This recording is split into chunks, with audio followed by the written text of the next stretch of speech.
If you're wondering, hey, you were supposed to go live like an hour ago. I did. I did go live an hour. I was on the wrong YouTube account.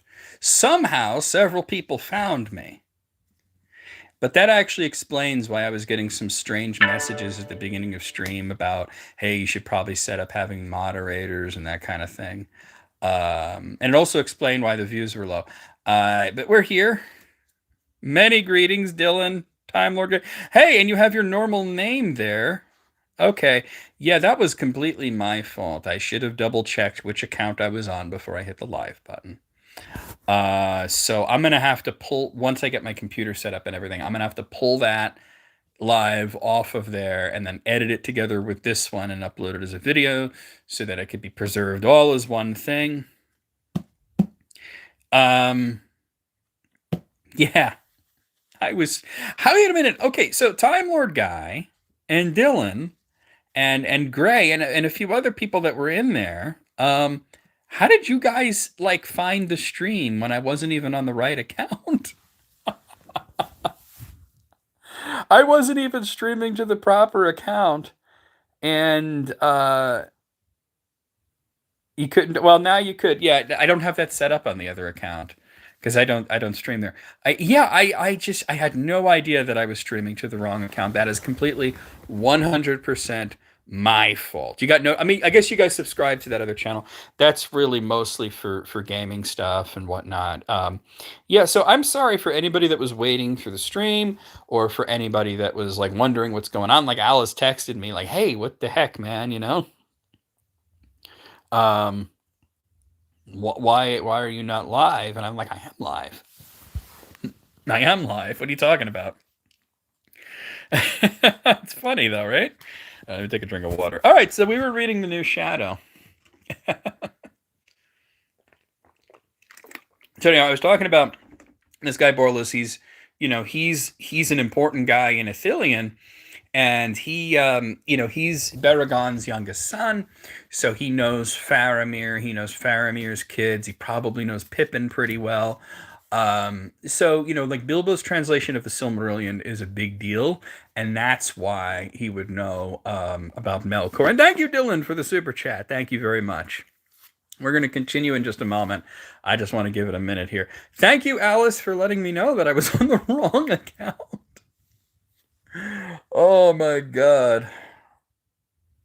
It honestly, when I first started, I was like, I was getting these pop-up messages saying things like, "Hey, you should probably set up moderation. You should have moderators and stuff." And I'm like, "I have what are you talking about? What is all this about?" And then I didn't realize that it's because I was literally not on the proper account. I've never streamed on that account before. Yes, absolutely, Dylan. If I forget, you'll remind me, of course. You'll get a read, of course. But yeah, and I was wondering, like, how come I've been live for nearly an hour and there's only 5 people in here? And now I'm wondering, how the heck were there 5 people in there when I wasn't on the right account? I was streaming to the wrong YouTube account the whole time. I am sorry, guys. I apologize. If you missed it, don't worry about it. Once I get my computer, I'm going to edit it all together and I'm going to put it up properly, you know. So, and hey, Alice. Um, yeah, so yeah, that was just yeah. That's Will. Yeah, Alice is in here, but not that's not their account. Yeah, that's wild. Oh my God. Hey, Medio. You just had a burger and some chicken. Sounds delicious. I had, you know what I had? I had a sausage sandwich and some nachos. That was my dinner. Oh, I have not eaten properly at all today. I had a burrito for breakfast. And I'm not talking about a breakfast burrito. I mean, with like beef and beans in it, you know? Oh, but yeah, I'm sorry, guys. I was on the wrong YouTube account. So, we just read a little bit, not very much of the new Shadow. To catch you guys up, we're having, there's a conversation here that's happening in the new Shadow. We've got Borlas. Um, yeah, it was a sausage sandwich and two sausage sandwiches, to be honest, because I was very hungry, and a little bit of leftover nachos that I had. But yeah, we have Borlas. He's the main character. We have Saros. He's this younger man, sort of a friend of sushi and cheese strings. That sounds good too. Sounds rather dwarvish. Well, I'm too tall to be a dwarf, but I do have the beard. Hmm. Maybe the dwarves just got taller. Maybe that's what happened to them. Okay. All right. Yeah, that was a strange situation. So we've got these two characters. They're talking about the nature of evil, and we see that the younger man here, Saros, is very, very, very defensive. And I said he's sort of, in a way, he's a very dark reflection of Frodo, in the way that Frodo was chastised for stealing mushrooms from Farmer Maggot when he was very young. And, you know, but Frodo, at the age of 50, doesn't come to Farmer Maggot like, well, so what if I stole your mushrooms? Who cares? Who are you to judge? They're there. He didn't do any of that. Frodo was more mature than Saros. So we're seeing, was it not Saros? Sauron. Saros was another, Ceylon. Saros was another jerky character from the Children of Hurin. Yeah, yeah, yeah. Because I'm. Oh, and by the way, one of the things that happened, when I was talking about updates, I forgot to mention this, but uh, we hit 2,500 subscribers. That happened during the point where I don't have a computer. We reached a really, hey King Thor, we had a pretty big milestone at 2,500 subscribers. So I'm really happy about that. Anyway, we're going to continue here. As a matter of fact, I'm going to back up just a bit here and read a part that I already read.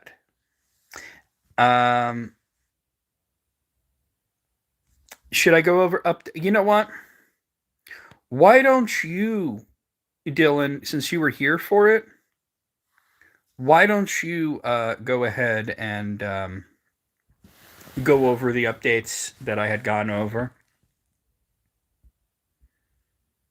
That way I could continue and not be too have to repeat too much. Yeah, the baby goblins will pop up, but you just smack them and send them on their way. So I'm going to back up here. I'm going to read a little bit of what I've already read. Borlus sighed, but he did not answer, and Ceylon went on. But there are, of course, some who will not be content, and to their life's end they trouble their hearts about their neighbors, and the city, and the realm, and all the wide world. You are one of them, Master Borlus, and have ever been so since I first knew you as a boy that you caught in your orchard. Even then you were not content to let ill alone, to deter me with a beating, or to strengthen your fences. No, you were grieved and wanted to improve me. You had me to your house and talked to me. I remember it well. Orcs' work, you said many times. Stealing good fruit. Well, I suppose that is no worse than boys' work if they are hungry, or if their fathers are too easy. But pulling down unripe apples to break or cast away, that is orcs' work. How did you come to do such a thing, lad? Orcs' work. I was angered by that, Master Borlus, and too proud to answer. Though it was in my heart to say that in child's words, if it was wrong for a boy to steal an apple to eat, then it is wrong to steal one to play with, but not more wrong. Don't speak to me of orcs' work, or I may show you some. It was a mistake, Master Borlus, for I had heard tales of the orcs and their doings, but I had not been interested till then. You turned my mind to them. I grew out of petty thefts. My father was not too easy. But I did not forget the orcs. I began to feel hatred and think of the sweetness of revenge. We played at orcs, I and my friends, and sometimes I thought, shall I gather my band and go and cut down his trees? Then he will think the orcs have really returned.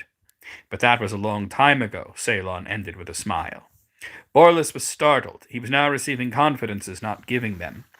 And there was something disquieting in the young man's tone, something that made him wonder whether deep down, as deep as the roots of the dark trees, the childish resentment did not still linger.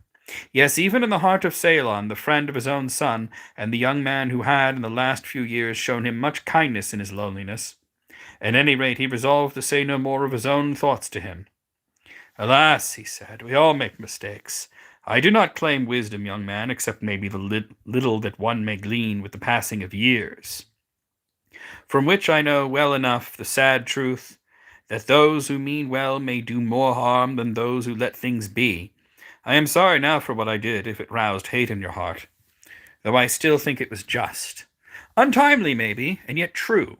Surely even a boy must understand that fruit is fruit, and does not reach its full being until it is ripe, so that to misuse it unripe is to do worse than to just rob the man that has tended it. It robs the world, hinders a good thing from fulfillment. Those who do so join forces with all that is amiss, with the blights and the cankers and the ill winds, and that was the way of orcs. And is the way of men too, said Ceylon. No, I do not mean of wild men only, or those who grew under the shadow, as they say. I mean all men. I would not misuse green fruit now, but only because I have no longer any use for unripe apples, not for your lofty reasons, Master Borlus. Indeed, I think your reasons as unsound as an apple that has been too long in store. To trees all men are orcs. Do men consider the fulfillment of their life story of a tree before they cut it down? For whatever purpose, to have its room for tilth, to use its flesh as timber or as fuel, or merely to open the view? If trees were the judges, would they set men above orcs, or indeed above the cankers and blights? What more right, they may ask, have men to feed on their juices than blights? A man, said Borlus, who tends a tree and guards it from blights and many other enemies, does not act like an orc or a canker. If he eats its fruit, he does no injury. It produces fruit more abundantly than it needs for its own purpose, the continuing of its kind. Let him eat the fruit then, or play with it, said Ceylon. But I spoke of slaying, hewing, and burning, and by what right do men do these things to trees? You did not. You spoke of judgment of trees in that manner, but trees are not judges. The children of the one are the masters. My judgment is one of them, you know already. The evils of the world were not as first in the great theme, but entered with the discords of Melkor. Men did not come with these discords, they entered afterwards as a new thing, direct from Eru, the One, and therefore they are called his children, and all that was right in the theme they have for their own good, the right to use rightly, without pride or wantonness, but with reverence. Okay, that catches us up to where I was before, when I was accidentally streaming to the wrong account. That is completely my fault. I was not paying attention. But anyway, let me just catch up on chat here. In a moment, to re-answer the question that came up was how does he know about Melkor? It's because of Bilbo's translation of the Silmarillion, which he gave to Sam. It wound up in the Red Book. And Ithilien, which is where this... Hey, Deborah, how's it going? In Ithilien, which is where this story is taking place, I got on the wrong Palantir, yes. No, the Palantir would be my phone. I just pointed it in the wrong direction. Yeah, I streamed for like 45 minutes to a different account, so that was stupid of me. But hey, we all make mistakes, Master Borlus. No, but so basically, Ithilien is a place where the Silmarillion would be studied pretty well, especially due to Faramir's grandson and Faramir himself being really close to Pippin, the Thane of the Shire, and we know that there was a copy of the Red Book that was called the Thane's Copy. You didn't miss a lot. You missed the updates on my PC and the first little bit, the preamble, and the first little bit of the new Shadow. Let me catch up on chat here. Okay, yeah, we had the Boblins in here. I like that term, the Boblins. Yeah. Yeah, so as Dylan said, the person that built my computer it's built. It's already built. It's just that she got sick. She has COVID and, just a few other little minor details. She has to throw Windows on it, and she has to do thermal testing. But it's happening. Hey there, Brenda. Hey, Kate. Am I still reading The Two Towers? Yes, it's just that right this moment, I don't have a computer. And I could read The Two Towers and continue that, but the thing is, it wouldn't be in congruity with the rest of the playlist. I want to be sitting at my desk with my green screen and with the picture of the book and everything and have my full setup, my professional grade microphone, not staring into my phone, and do it properly. So I've put The Two Towers on hold until the new computer arrives and I'm all set up and everything, but I will be returning to that. Oh, okay. Okay, Alice. Actually, you could DM me about that, or you could tell me tomorrow. But yeah, I'm interested to hear about that other situation as well. But welcome in, everybody. I'm sorry and hi to Deborah and to Tommy Does Chile. And yeah, you guys are probably wondering what was happening to me, why I went live so late. I went live on time. I just went live on the wrong account. And what's weird is that I had like a few people in here that were talking to me and everything, and I was answering questions and everything, and I was like, "Wow, that's interesting. We don't have that many views today." And then Alice, my moderator there, messaged me. She texted me saying, "Hey, what happened? You said you were going live, and then nothing." I was like, "I am live. Am I? I mean, there's people in chat." And then I realized, "Oh my God, I'm on the wrong account." But yes, we will be continuing with all of the things. Once I get my computer, we're going to continue with all of the things that we normally do. It's going to be including a new playthrough of one of the Tolkien video games. Since we finished the Fellowship of the Ring, we're going to continue with the Two Towers. We're going to have the Council of Tolkien, again. As a matter of fact, Matt has been so anxious to do it. He's so gung ho, and he every week he messages me, "Are we doing a show this week?" And I'm like, "No, no, still no." It would have been great if the whole computer thing happened a lot faster. But, you know, big things coming up. I also have a video. We talked about it a little bit. I have a video that I want to do about the dangers of using AI to aid in Tolkien research and how you just can't do it and why it's never going to work properly. I have a lot of information that I've already gathered in my spare time here. So, and I'm going to make a video about that and the experiment that I did and the results that I got, which basically showed, the AI is absolutely terrible. And the reasons why it's terrible and everything.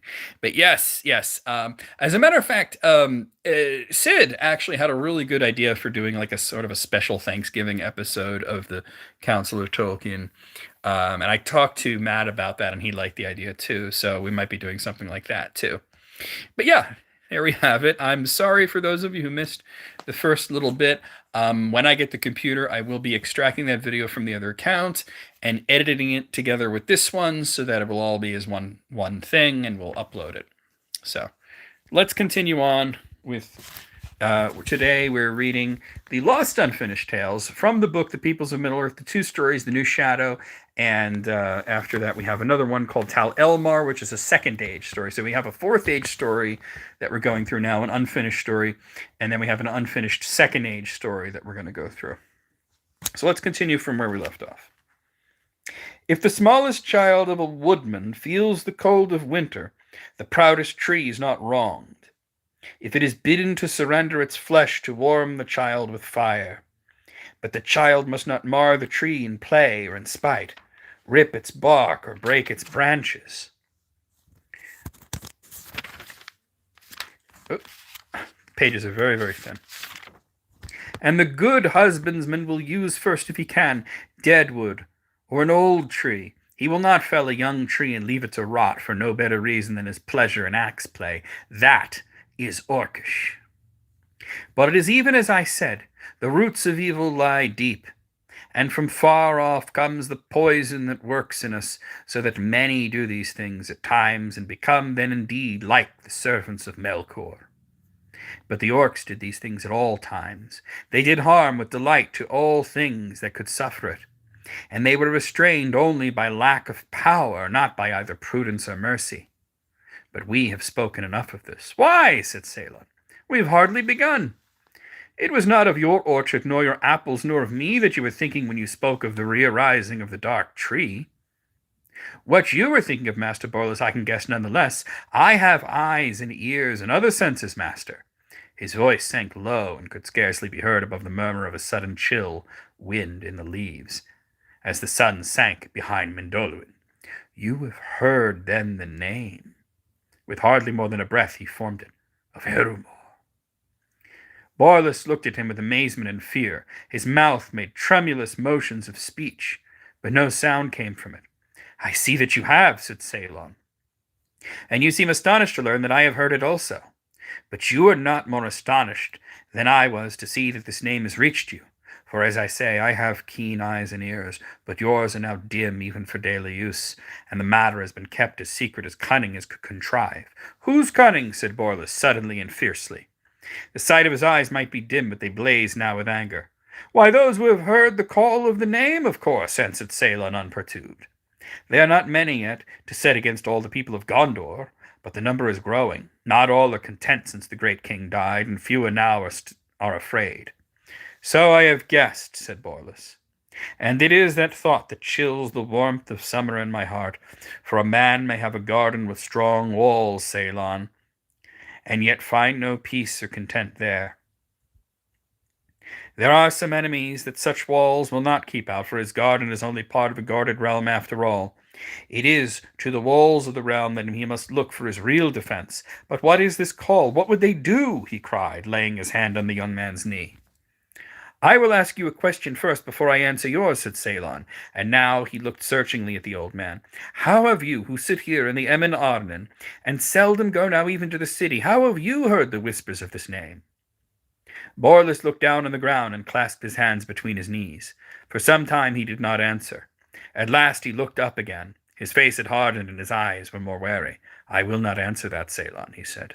Not until I have asked you yet another question. First tell me, he said slowly, are you of those who have listened to the call? A strange smile flickered about the young man's mouth. Attack is the best defense, he answered, or so the captains tell us. But when both sides use this counsel, there is a clash of battle, so I will counter you. I will not answer you, Master Borlus, until you tell me, are you one of those who have listened or no? How could you think it? Cried Borlus. And how can you think it? Asked Ceylon. As for me, said Borlus, do not all my words give you the answer? But as for me, you would say, said Ceylon, my words make me doubtful, because I defended a small boy who threw unripe apples at his playmates from the name of Orc? Or because I spoke of the suffering of trees at the hands of men? Master Borlus, it is unwise to judge a man's heart from words spoken in an argument without respect for your opinions. They may be meant to disturb you. Pert, maybe, but possibly better than a mere echo. I do not doubt that many of those we spoke of would use words as solemn as yours, and speak reverently of the great theme and such things in your presence. Well, who shall answer first? The younger it would have been in the courtesy of old, said Borlus, or between men counted as equals. The one who was first asked, you are both. Ceylon smiled. Very well, he said. Let me see. The first question that you asked unanswered was, what is the call? What would they do? Can you find no answer in the past for all your age and lore? I am young and less learned. Still, if you really wish to know, I could perhaps make the whispers clearer to you. He stood up. The sun had set behind the mountains. Shadows were deepening. The western wall of Borlus's house on the hillside was yellow in the afterglow. But the river below was dark. He looked up at the sky and then away down the Anduin. It is a fair evening still, he said, but the wind has shifted eastward. There will be clouds over the moon tonight.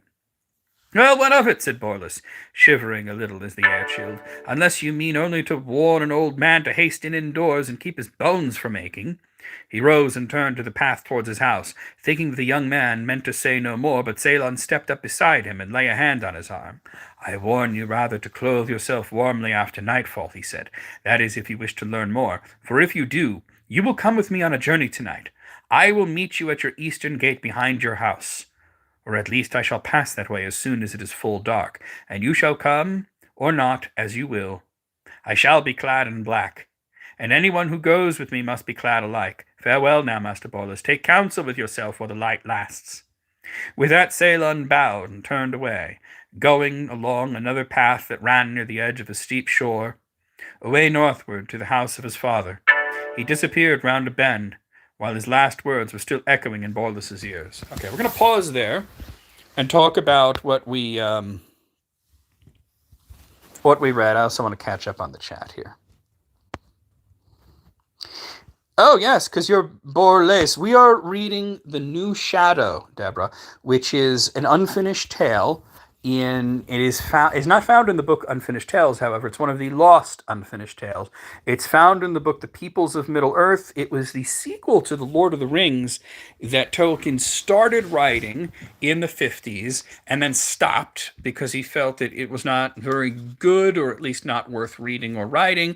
But then he picked it up again late in life. He always had it in the back of his head, and he did a bit of revising, but he didn't get far then because he died. So this is The New Shadow that we're... Let me catch up on chat here.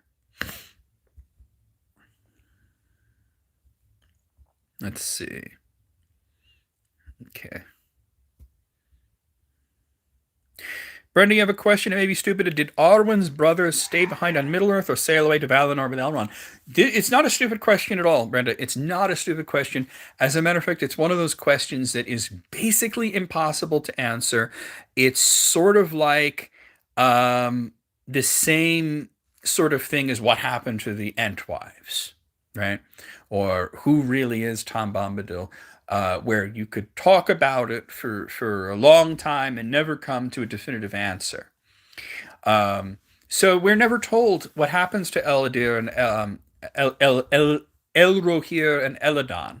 We're never told what their fate is. We know that they had a choice, that they could be mortal or they could be immortal, and that at the time that Elrond sailed to the west, that was the deadline. Now, the fact that they stayed in Middle Earth at that time does not tell us necessarily that they chose to be mortal. They could have chosen to be mortal and yet stay in Middle Earth to be with their sister until she passes away. But they did have to make their choice at that point. So we don't really know because they sort of fall out of the story, which is unfortunate, but it is one of the mysteries that's in there.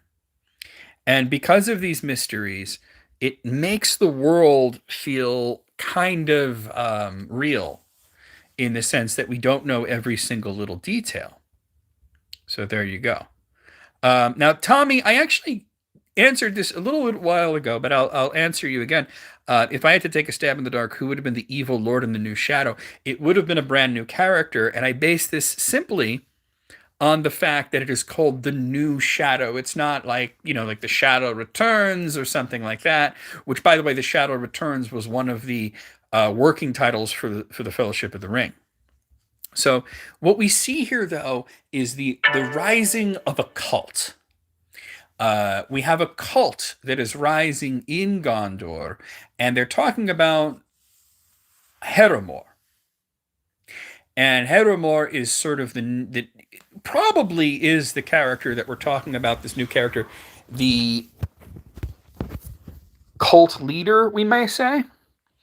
And, they're having this conversation about, between Borlus and Ceylon, who are having this conversation about the nature of evil.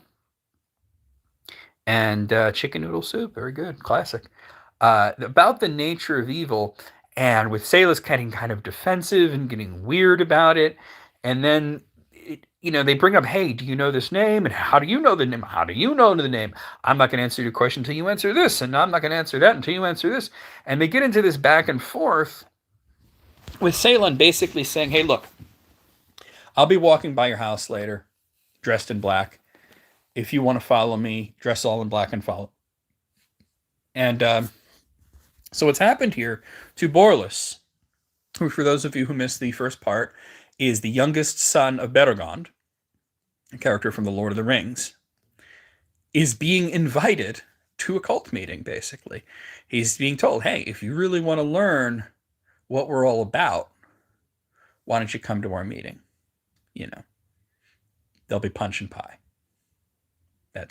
So it's a really cool sort of story, and I've actually always liked the idea of a story about a rising cult happening in Middle-earth.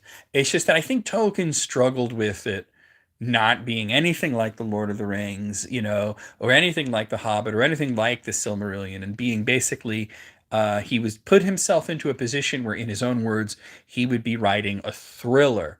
Now, what's really interesting is that even though at some point in the 50s he decided he did not want to write a thriller, he came back to it in the late 60s and started, at the very least, revising it a few times, and retyping it and changing some of the names around and some of the expressions, as Christopher points out.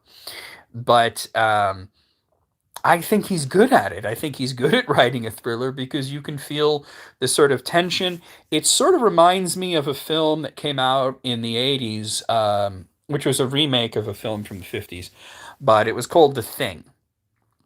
And ostensibly what it was about on the surface level was about some people trapped in a research station in Antarctica, and some sort of evil creature that was masquerading as, several different people and causing these killings. But what the story was really about was about paranoia. You know, so you're seeing the paranoia between these two characters, and a little bit of the resentment and everything. And like I said, it's sort of a dark reflection. Hey, Wendy, it's sort of a dark reflection of the Lord of the Rings in a way, because this could just as easily be a story of Frodo and Farmer Maggot, where what if after Farmer Maggot caught Frodo again, young Frodo, as a little boy, stealing his mushrooms, and told him, the next time you come by and steal my mushrooms, my dogs are going to eat you, you know? And then Frodo was like, well, how dare he do that? And I should get my revenge. And then he starts a little cult with his friends, and he gets those little hobbit buddies, and they start becoming like a gang, and they start roving around the Shire, breaking apples and causing problems and everything. And then one day they start thinking about, maybe we should go teach that Farmer Maggot, not to deal with the West Farthing boys. We'll show them what our gang's all about. And then they don't do that for whatever reason.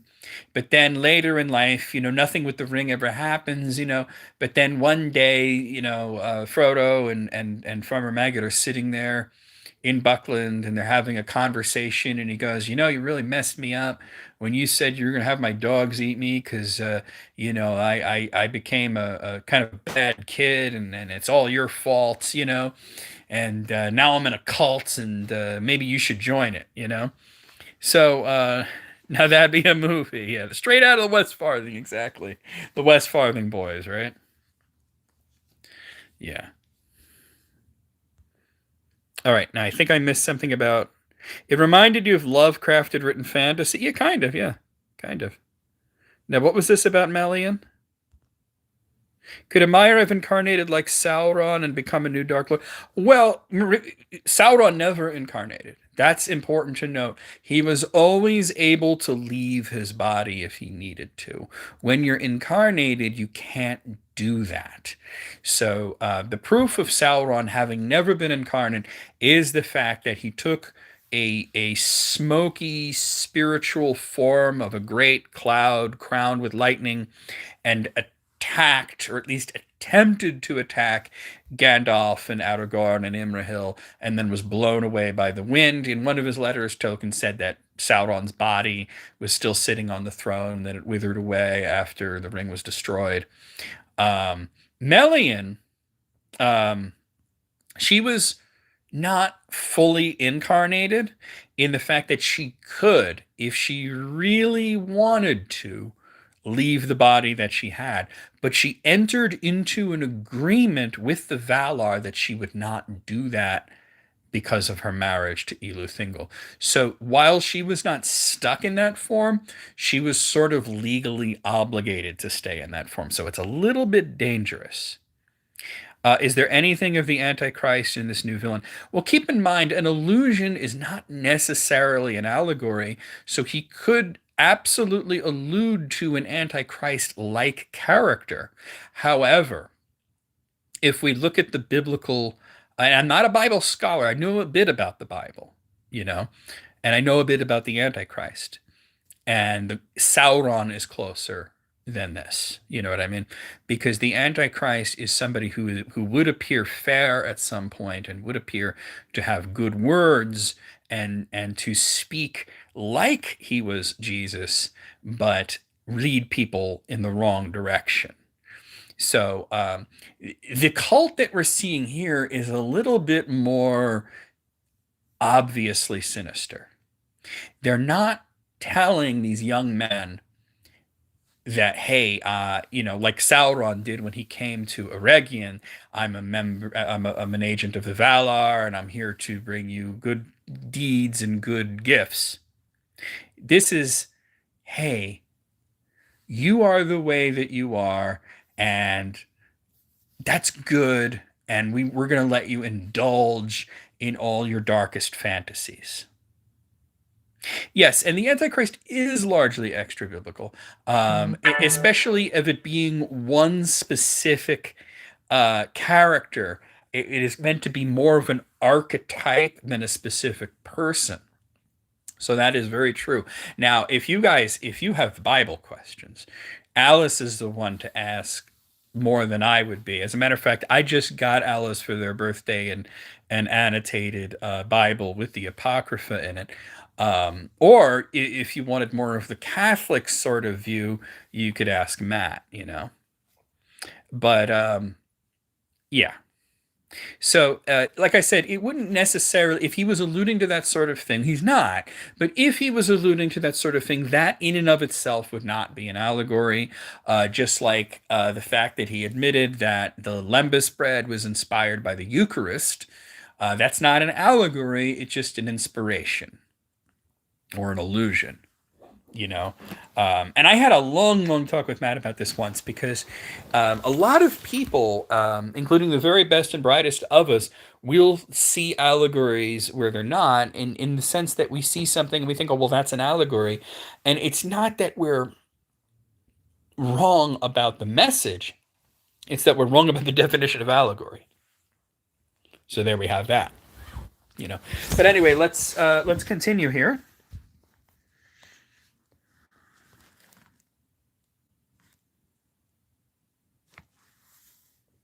For some while after Ceylon had gone, Borla stood still, covering his eyes and resting his brow against the cool bark of a tree beside the path. As he stood, he searched back in his mind to discover how this strange and alarming conversation had begun. What he would do after nightfall he did not yet consider. He had not been in good spirits since the spring, though well enough in body for his age, which burdened him less than his loneliness. Since his son Bereloch had gone away again in April, he was in the ships, and now lived mostly near Pelargir, where his duty was. Ceylon had been most attentive whenever he was at home. He went much about the lands of late. Borlus was not sure of his business, though he understood that among other interests he dealt in timber. He brought news from all over the kingdom to his old friend, or to his friend's old father, for Beorloch had gone to his constant companion at one time, though they seem seldom to meet nowadays. Yes, that was it, Borlus said to himself. I spoke to Ceylon of Pelargir, quoting Beorloch. There has been some small disquiet down at the Ether. A few shipmen have disappeared, and also a small vessel of the fleet. Nothing much, according to Beorloch. Peace makes things slack, he said. I remember in the voice of an under-officer. Well, they went off on some ploy of their own, I suppose, friends in one of the western havens, perhaps without leave and without a pilot, and they were drowned. It serves them right. We get too few real sailors these days. Fish are more profitable. But at last all know that the west coasts are not safe for the unskilled. That was all. But I spoke of it to Ceylon, and asked if he had heard anything of it away down south. Yes, he said, I did. Few were satisfied with the official view. The men were not unskilled, they were sons of fishermen, and there have been no storms off the coast for a long time. As he heard Ceylon say this, suddenly Borlus had remembered the other rumors, the rumors that Othrondir had spoken of. It was he who had used the word canker, and then half to himself Borlus had spoken aloud about the dark tree. He uncovered his eyes and fondled the shapely trunk of the tree that he had leaned on, looking up at its shadowy leaves against the clear fading sky. A star glinted through the branches. Softly he spoke again, as if to the tree. Well, what is there to be done now? Clearly Ceylon is in it. But is it clear? There was the sound of mockery in his words, and the scorn of the ordered life of men. He would not answer a straight question. The black clothes! And yet why invite me to go with him? Not to convert old Borlus. Useless to try. No one would hope to win over a man who has remembered the evil of old, however far off. Useless if one succeeded. Old Borlus is of no use any longer as a tool for any hand. Ceylon might be trying to play the spy, seeking to find out what lies beneath the whispers. Black might be a disguise or an aid to stealth by night. But again, what could I do to help on any secret or dangerous errand? I should be better out of the way. With that, a cold thought touched Borlus's heart. Put out of the way. Was that it? He was to be lured to some place where he could disappear like the shipmen. The invitation to go with Salen had been given only after he had been startled into revealing that he knew of the whispers, had even heard the name, and he had declared his hostility. This thought decided Borlus, and he knew that he was now resolved to stand robed in black at the gate at the first dark of night. He was challenged, and he would accept. He smote his palm against the tree. I am not a dotard yet, Neldor, he said, but death is not far off that I shall lose many good years if I lose the throw. He straightened his back and lifted his head and walked away up the path slowly but steadily. The thought crossed his mind even as he stepped over the threshold. Perhaps I have been preserved so long for this purpose that one should still live, hale in mind, who remembers what went before the great peace. Scent has a long memory. I think I still smell the old evil, and know what it is then, and know for what it is. The door under the porch was open, but the house behind was darkling. There seemed none of the accustomed sounds of evening, only a soft silence, a dead silence. He entered, wondering a little. He called, but there was no answer. He halted in the narrow passage that ran through the house, and it seemed that he was wrapped in a blackness. Not a glimmer of twilight of the world outside remained there. Suddenly he smelt it, or so it seemed, though it came as if it were from within, outwards to the sense. He smelt the old evil, and knew it for what it was. And that's where Tolkien stopped writing. He never went past that part. So, yeah.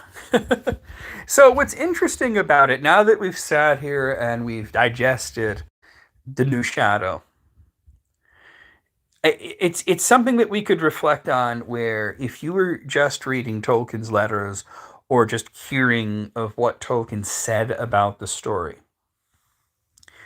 you would think it's not very good, right? That he started writing it, he didn't like where it was going, he didn't like the sort of story that it was going to be, and he just said, this isn't worth writing, it isn't worth reading, I'm going to stop. And that's what happened in the 50s.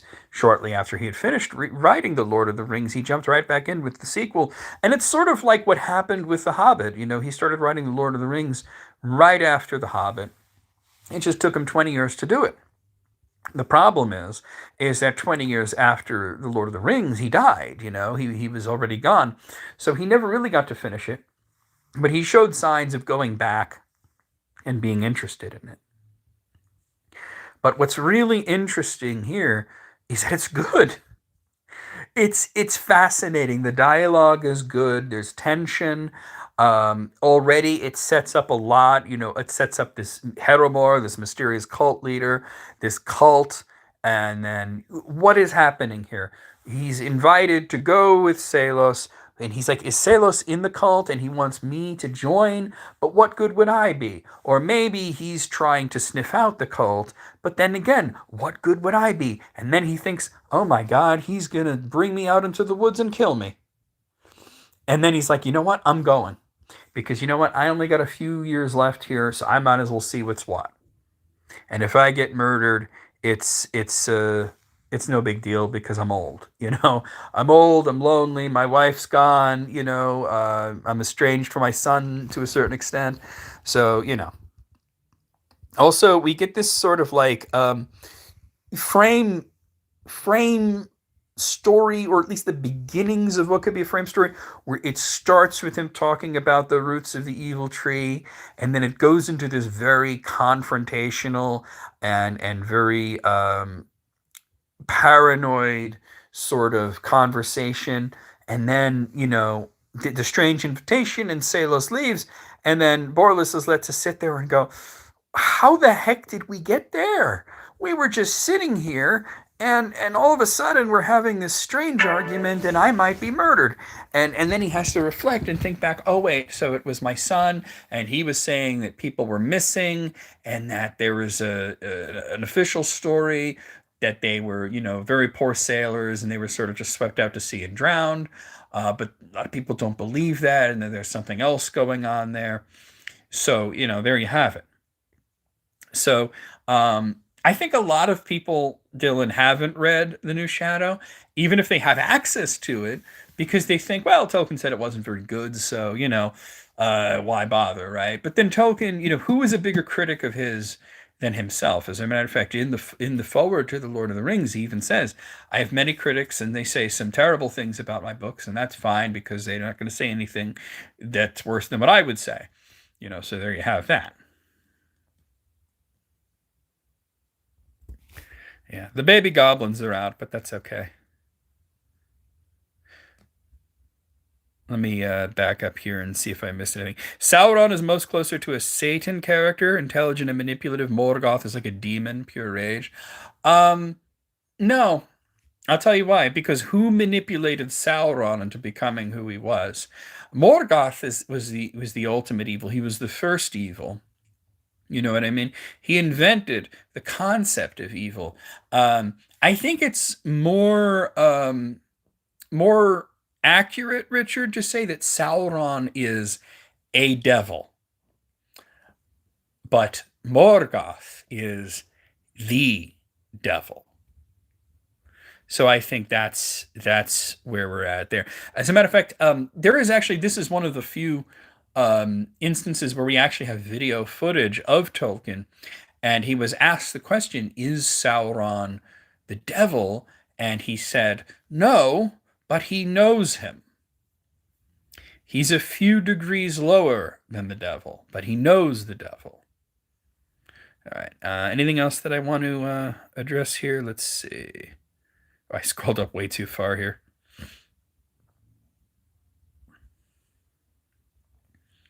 Um, well, you have to remember that if you go back and read the Ainulindale, that Melkor started out as the greatest and brightest of the Ainur. So he really is literally Lucifer. He started. Nothing's evil in the beginning, right? And he has this attraction to light, the way that he was with Varda, the way that he was with Aryan, the way that he collects light, and then still has this urge to break it. He's a complicated character. Like he didn't want to break the Silmarils; he just wanted to have them. But the lamps, he wanted to break that. It's interesting. He wants to be the one. He wants to be the light bringer. But yeah, I do think it's a shame that Tolkien never finished the new Shadow. But I mean, it's a shame that he never finished a lot of things. Like what did he finish? He finished The Hobbit. He finished The Lord of the Rings. He finished The Adventures of Tom Bombadil, and that's it. Right? He didn't finish anything else. The Silmarillion, unfinished. There's a whole book of unfinished tales. There's a whole lot of other unfinished tales that are not in Unfinished Tales. I just read you guys one of them. He finished translating Beowulf. It didn't get published during his lifetime. He finished translating Sir Gawain and the Green Knight, but that's not writing. He didn't finish his second age stories. He didn't finish his first age stories. He didn't finish his fourth age stories. He only really finished the third age stories. So, since Myron means the beloved, he clearly was well respected. Myron means admirable. It doesn't mean the beloved. It means admirable. If there's an alternate translation, Dylan, it would be precious, not beloved. He was admirable. And keep in mind that the elves don't call him that anymore. It's Sauron or Gorthar. Did he really get the Melkor thing from the Bible, the fallen angel? So yeah, he stated that the only two characters that are anybody else outside of the Legendarian is Iluvatar is the god of Abraham, and Melkor is Satan.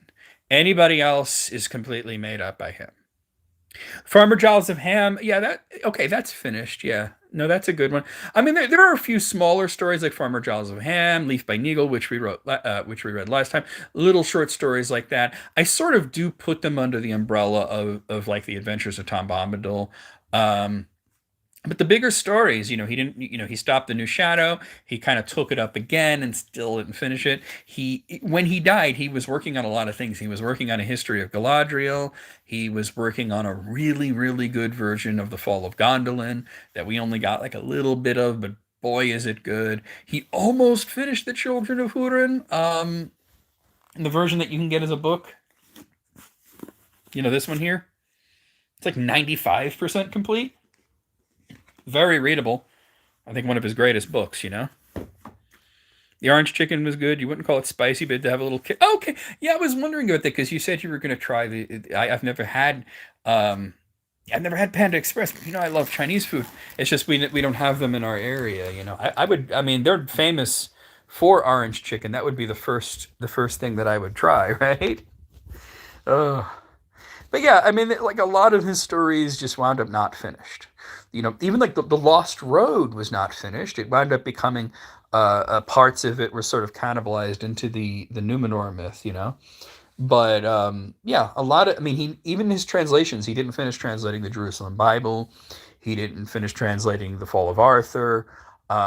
He did finish translating some of the Norse myths and the Scandinavian myths that he was interested in, but some of them still were unfinished. He had a lot of poems that he put out, a lot of research and academia papers, but you know, even the Lord of the Rings, he thought, well, that one escaped unfinished. You know, it got published in an unfinished state. So the other story that we're going to read today is called Tel Elmar.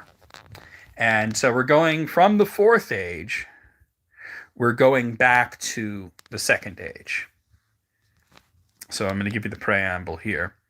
The tale of Tel Elmar, so far as it went, is preserved in a folded paper bearing dates in 1968, on which my father wrote the following hasty note. Tel Elmar, beginnings of a tale that sees the Numenorians from the point of view of the wild men. It was begun without much consideration of geography or the situation as envisaged in The Lord of the Rings. But either it must remain as a separate tale only vaguely linked with the developed Lord of the Rings history, or, and I think so, it must recount the coming of the Numenorians, elf friends, before the downfall, and represent their choice of permanent havens. So the geography must be made to fit that of the mouths of Anduin and the Langstrand.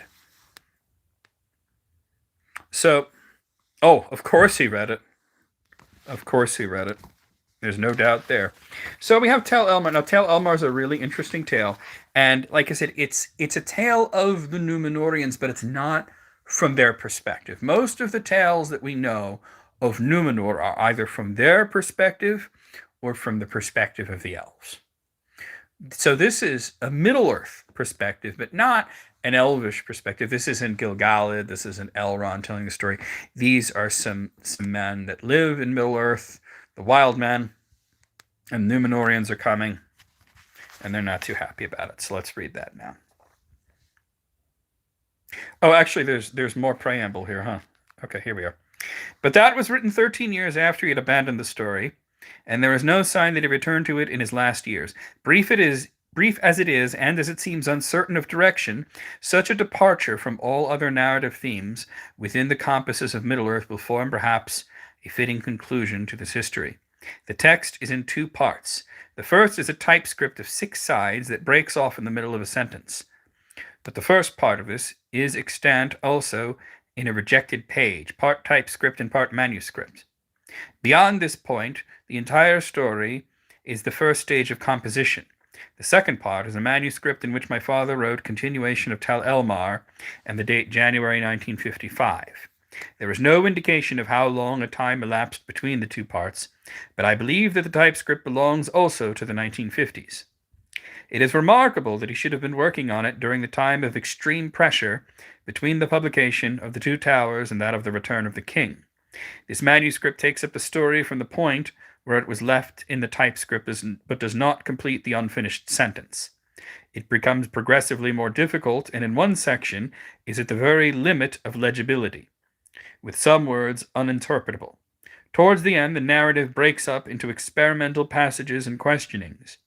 With a few exceptions, I do not record corrections to the text and give only the latter reading. And in 1 or 2 cases, I have altered inconsistent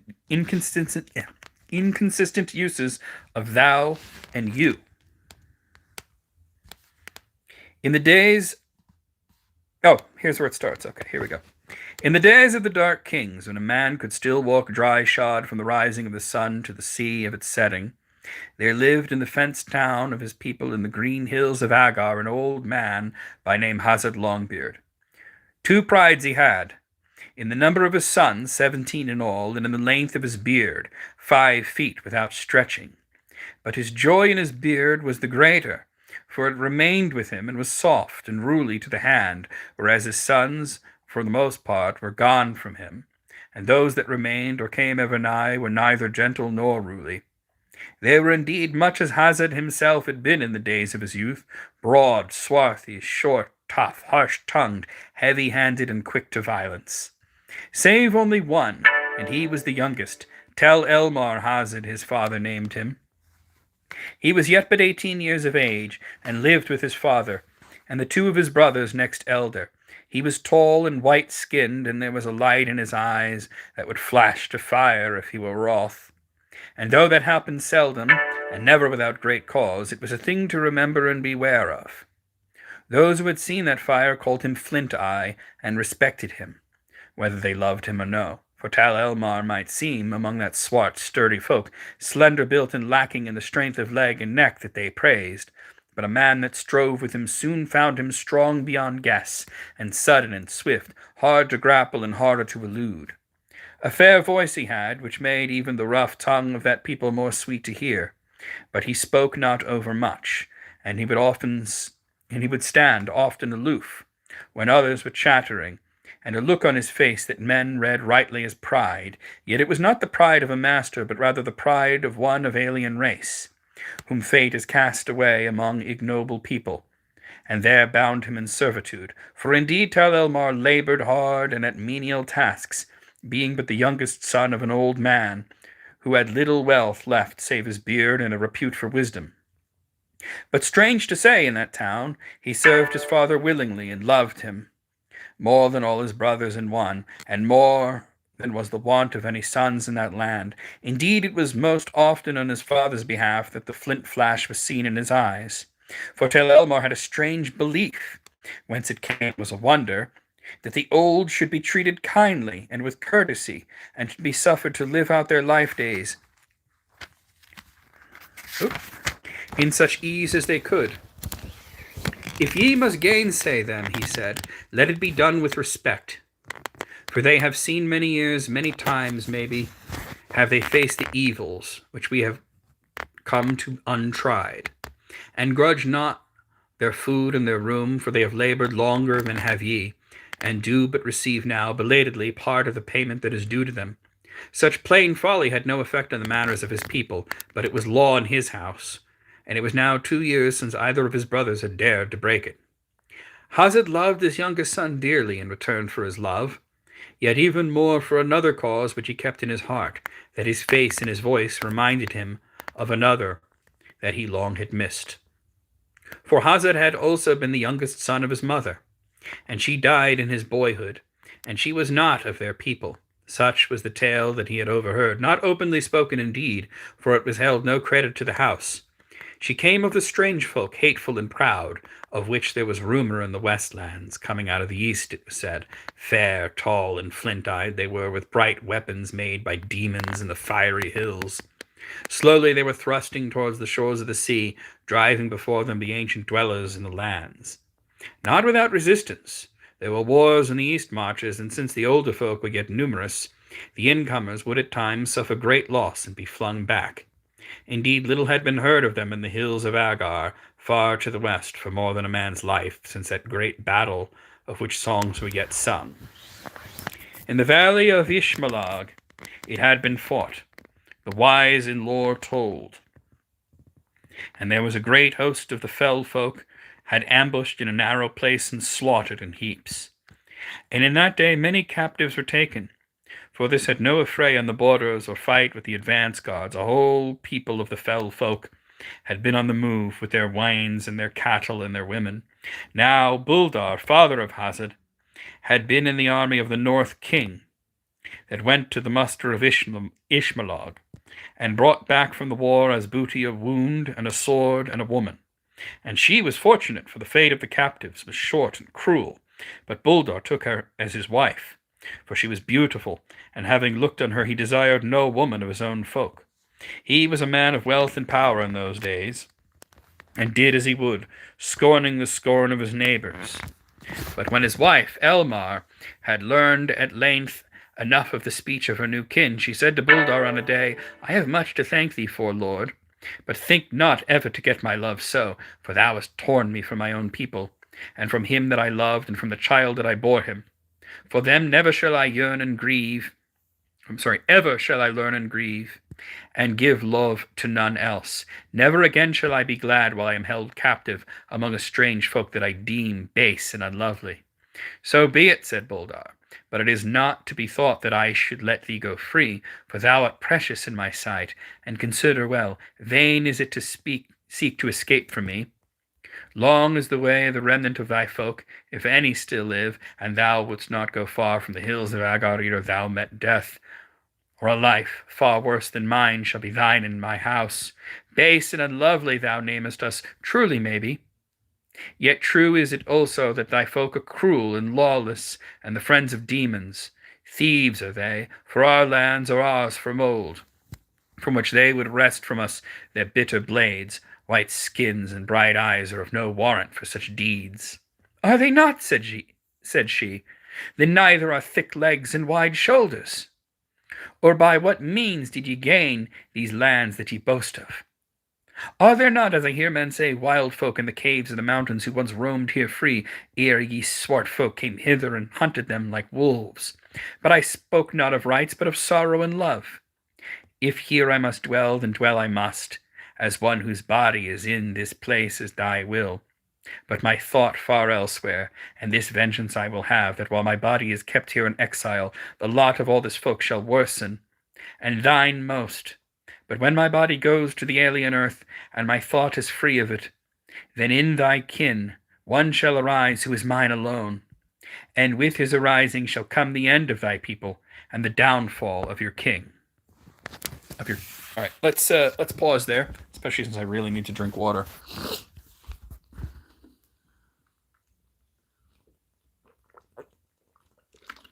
Okay. Ooh. All right, let me catch up on chat as well.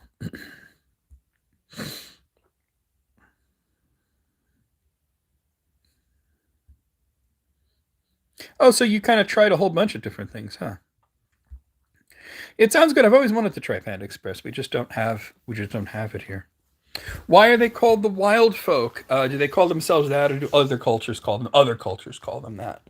As a matter of fact, when they're talking about the Fell people, the Fell folk, they're talking about Numenor. They're talking about the Numenorians, and they're basically, what's happening here is we're finding out that Tel Elmar, he's the main character here.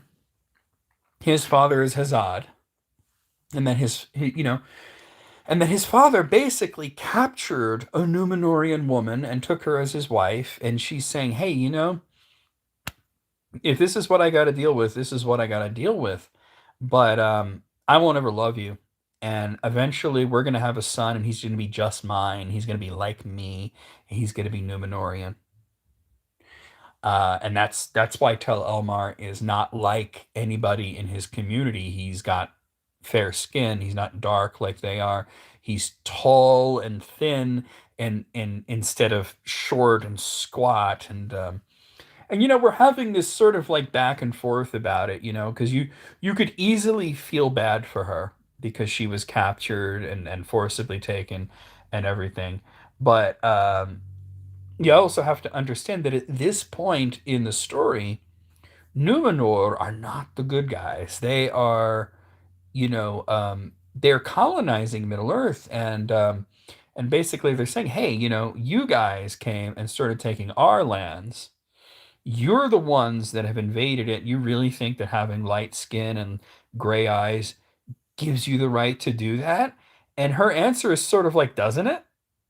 You know, so she's in a bad situation, but she's not the greatest person herself. I'm not saying that she deserves it. She certainly does not deserve to be put into this situation, forced to marry somebody that she doesn't like and to bear his children. That's pretty awful. Nobody deserves that. But at the same time, we're sort of seeing a situation where nobody really has the moral high ground. You know, Numenor is in its fallen state at this point. I don't believe this is during the reign of Pharazôn, but it's close to that. I think it was Tar-Minastir that was the last king of Numenor that was like a good person. All of them after that were either way greedy, or they were colonizing Middle Earth, or they were, just plain, just plain fallen, like Pharazôn, who could have been a good person, but he was too full of pride. He wasn't even supposed to be the king. He forced the queen to marry him and took the scepter by force. So there you go. So we're in this situation where, yeah, nobody has the moral high ground. Nobody is the good guy in this situation, which makes this one of Tolkien's darker stories. Not that unlike, for example, the Children of Húrin. Like, who are really, like, who's good in the Children of Húrin? Like the elves, yeah, but that's not a story about the elves. You know what I mean? Yeah, and even like Thingol, who plays the part of this very just and wise king, who would have forgiven Turin, but Turin didn't give him a chance to, and he just left. But we know of other things about him from other stories that don't really paint him in the greatest of light.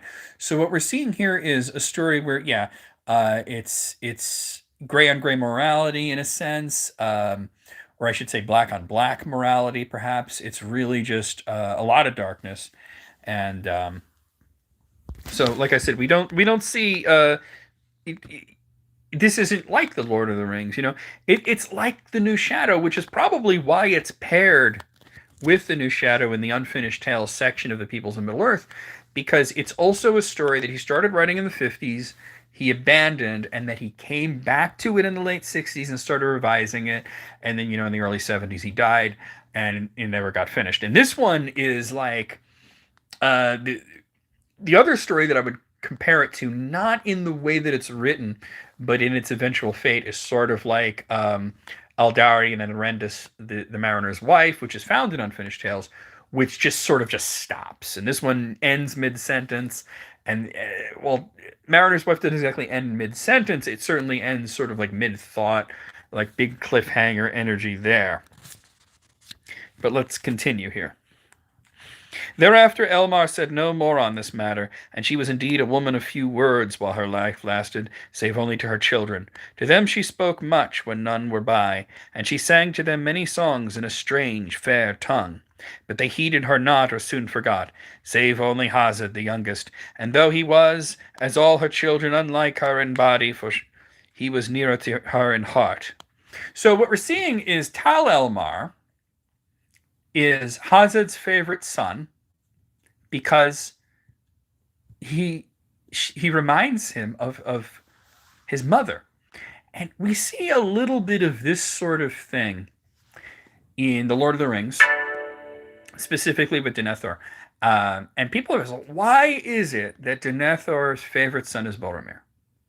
Why is that? And we get a little bit of a hint, because that it's sort of the onus is put on Faramir, because Faramir is a student of Gandalf, and Denethor really, really hates Gandalf. Really hates it. So, but why, other than that, why is Boromir so beloved, especially when we consider Gandalf's words that Faramir is more like his father than Boromir was? Boromir was not like his father, even though they got along beautifully. They got along wonderfully. And Boromir and Faramir got along wonderfully. But Faramir didn't get along with his father all that well, despite the fact that they were very much the same guy. And my theory has always been Boromir is beloved because he reminds Denethor of his late wife. His wife died really young. She didn't get to see them all grown up. She didn't get to see a lot of things. She became very sick and she died. She was from the south of Gondor, from the Bay of Pelargir, and she always sort of had this "I wish I was back at the sea" sort of thing. She loved her husband, but she didn't love living in Minas Tirith. She eventually fell sick and she died. And I think that like Boromir is just sort of like the piece of his wife that is still there, and that's why we see with Hazard here that Tal Elmar is the piece of his mother that's still there. I mean, he's even named after his mother, his grandmother. So there you have it. Let's continue here.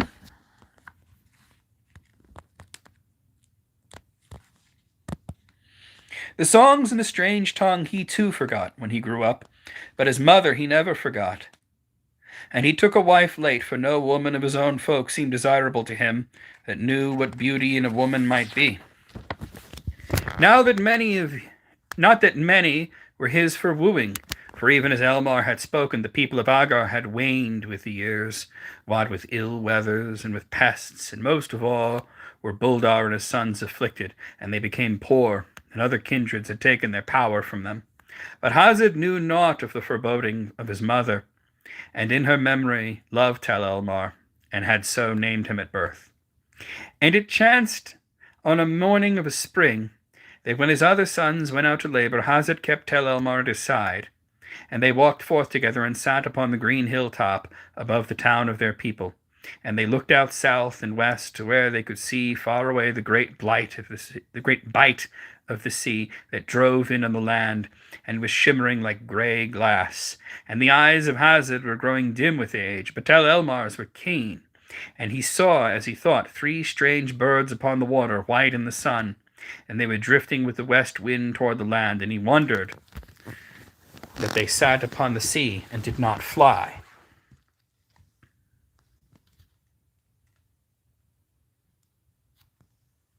The Dancing Bears in Numenor found in the Nature of Middle-earth book. I'm not prepared to talk about that right at this moment, Dylan. I do know what you're talking about. I can't talk about it right now, mostly because I don't have access to a physical copy of that book to bring it up. That exists on my computer, which I don't have right now. But soon. As a matter of fact, if you wanted to submit a question about them through either the YouTube community page or through Quora, I'll get to it when I can. I'm having a hard time staying comfortable here. I'm gonna have it like this. It's a very, very big book to be holding, and I have a lot of hip pain. So, all right, let's continue here. I see 3 strange birds upon the water, Father, he said. They are unlike any I have seen before. By the way, I'm going to continue, but I'm going to ask the chat, do you guys remember what other story had 3 strange seabirds giving a sign of something to come? Whenever Tolkien speaks of birds, you think of how mean Bilbo was to the thrush. I don't think he was all that mean, but Bilbo also has a weird history of kind of just being a jerk to birds, and I never really know why Tolkien chose that. I don't think he was specifically. I mean, he didn't throw rocks at him, so there is that. But he has this weird history of just being a jerk to birds. So yeah, there is that. Tour. Yes, that's exactly it. There were 3 swans. I'm sorry, no, there were 3 gulls and 7 swans. First the 3 gulls, then the 7 swans. I think it's because Thorin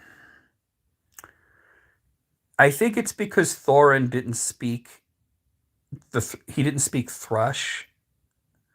I'm not sure. The Raven was somebody that actually.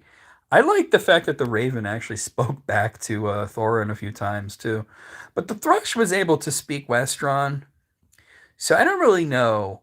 But I just think that like the Thrush was sort of a weird harbinger, and I think Bilbo was sort of like hey, we have some other concerns right now.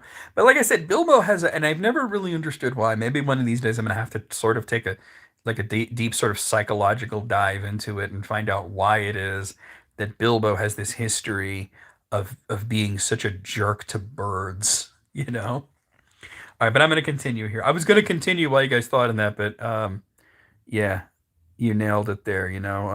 Buck should have gotten him to deal with the emus. Oh my, feed him with this. Need you to feed my emus, old top. Feed him with this. All right, let's continue here. Keen may be thine eyes in youth, my son, said Hazard, but birds on the water thou canst not see. 3 leagues away are the nearest shores of the sea from where we sit. The sun dazzles thee, or some dream is on thee. Nay, the sun is behind me, said Tel Elmar.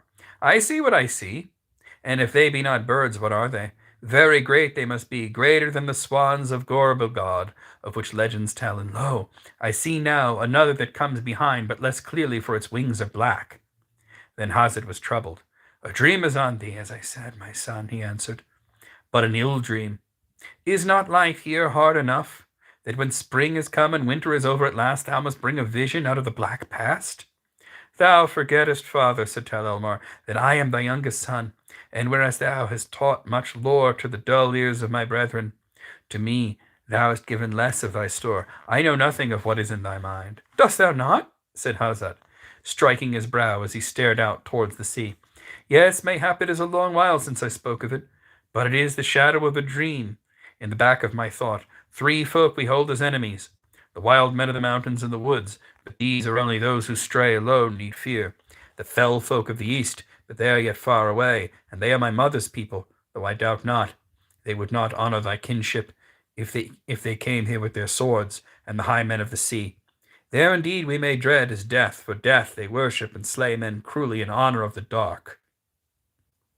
Out of the sea they came, and if ever they had any land of their own, ere they came to the west shores, we know not where it may be. Black tales come to us out of those coastlands, north and south, but there they have now long time established their dark fortresses and their tombs. But hither they have come since my father's days, and then only to raid and catch men and depart. Now this was the manner of their coming.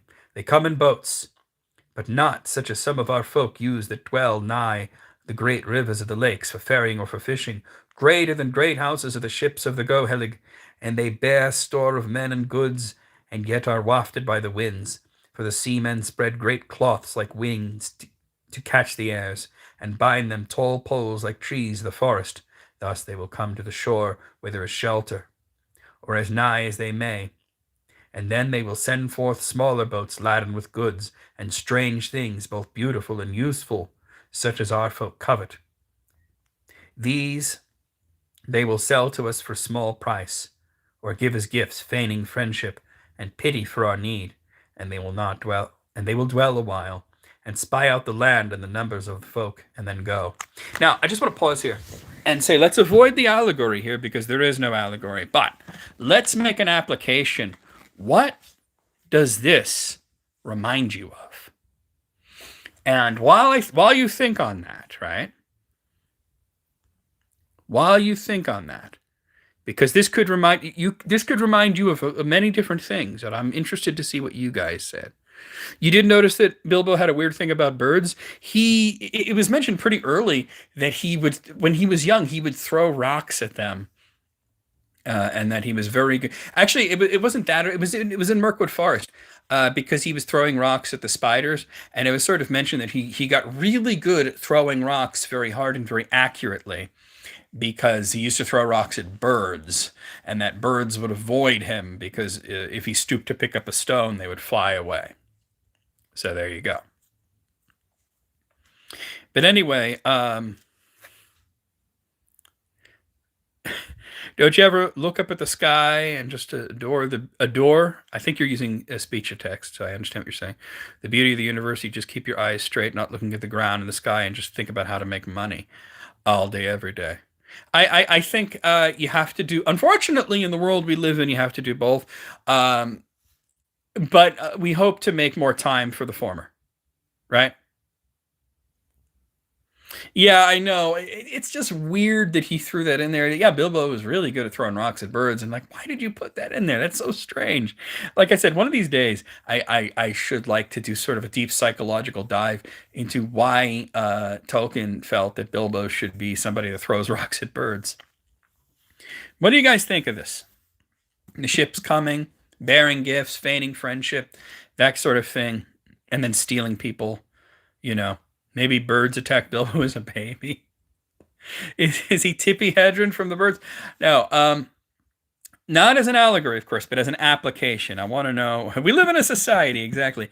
What that reminds you guys specifically of, and also I just wanted to mention that here what we're seeing here is that Hazard is kind of confused. He's wrong. He's thinking that his mother came of one of the three kinds that are enemies to him. He mentions the wild men, the fell people, and the sea kings, and he thinks that she's an Easterling. His mother was an Easterling. She came from the East. She's the Fell people. That's not the case. She came from the West. And that strange tongue is Agenaic. So, yeah. So even he's forgotten his mother's stories. He's forgotten the language that she taught him when he was really young. And he's not even really sure where she was really from. He knew that she was from one of the three, we'll say factions. It's not a great word, but we'll use that. One of the three factions that they consider to be their enemies. Hey, Kate, no problem. Thank you for coming by. I hope to see you again. But yeah, she's not. She was from Numenor. But let's continue here. And I want to know what that reminded you guys of. For if they come again, it is in other guise. In greater numbers they come then, 2 ships or more together, stuffed with men and not goods. And ever one of the accursed ships hath black wings, for that is the ship of the dark. And in it they bear away evil booty, captives packed like beasts, the fairest women and children, or young men unblemished. And that is their end. Some say they are eaten for meat, and some others say they are slain with torment on the black stones and the worship of the dark. Both maybe are true.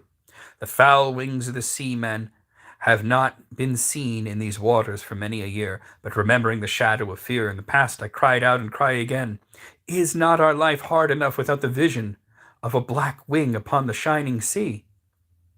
Hard enough indeed, said Tal Elmar, yet not so hard that I would leave it yet. Come, if what you tell is good sooth, we shall run to the town and warn men, and make ready to fight or for defense.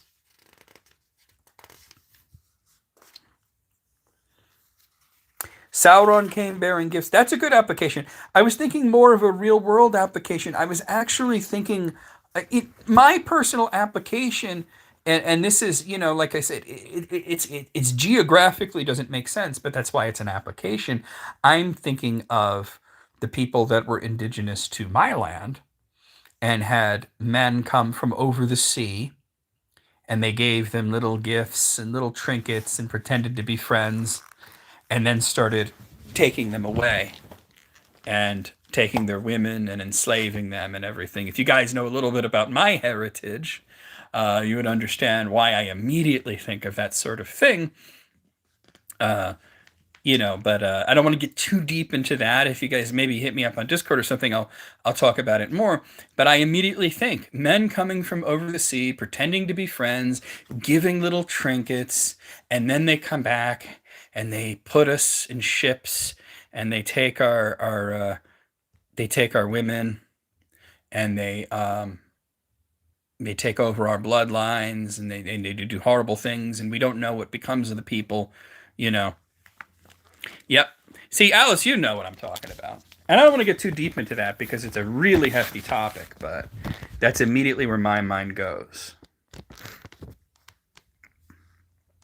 I come, said Hazard, but be not astonished if men laugh at me for a dotard. They believe little that has happened in their own days. And have a care, dear son, I am in little danger save to starve in a town empty of all but the crazed and the age. But thee the dark ship would take among the first. Put thyself not forward in any rash council of battle. We will see, answered Tel Elmar, but thou art my chief care in this town, where I have and give little love. I will not willingly part from thy side. Yet this is the town of my folk, and our home, and those who can are bound to defend it, I deem. So Hazard and his son went down the hillside, and it was noon, and in the town were few people but crones and children. For all able-bodied were abroad in the fields, busy with the hard toil of spring. There was no watch, for the hills of Agar were far from hostile borders, where the peep power of the fourth king ended. The town master sat by the door of his house in the sun, dozing or idly watching the small birds that gathered scraps of food from the dry, beaten mud of the open place in the midst of the houses. "Hail, Master of Agar," said Hazard, and bowed low. But the master, a fat man with eyes like a lizard, blinked at him and did not return his greeting. "Sit hail, master, and long may you sit so," said Tal Elmar, and there was a glint in his eye. "We should not disturb your thought or your sleep, but there are tidings that maybe you should heed. There is no watch kept, but we chanced to be on the hilltop, and we saw the sea far off, and there birds of ill omen on the water." "Ships of the Gohillig," said Hazard, "with great wind-cloths, 3 white and 1 black." The master yawned. "As for thee, blear-eyed carle," he said, "thou couldst not tell the sea itself from a cloud. And as for this idle lad, what knows he of boats or wind-cloths or all the rest, save from thy crazed teaching? Go to the travelling nappers with thy crone tales of Gohillig, and trouble me not with such folly. I have other matters of more weight to ponder."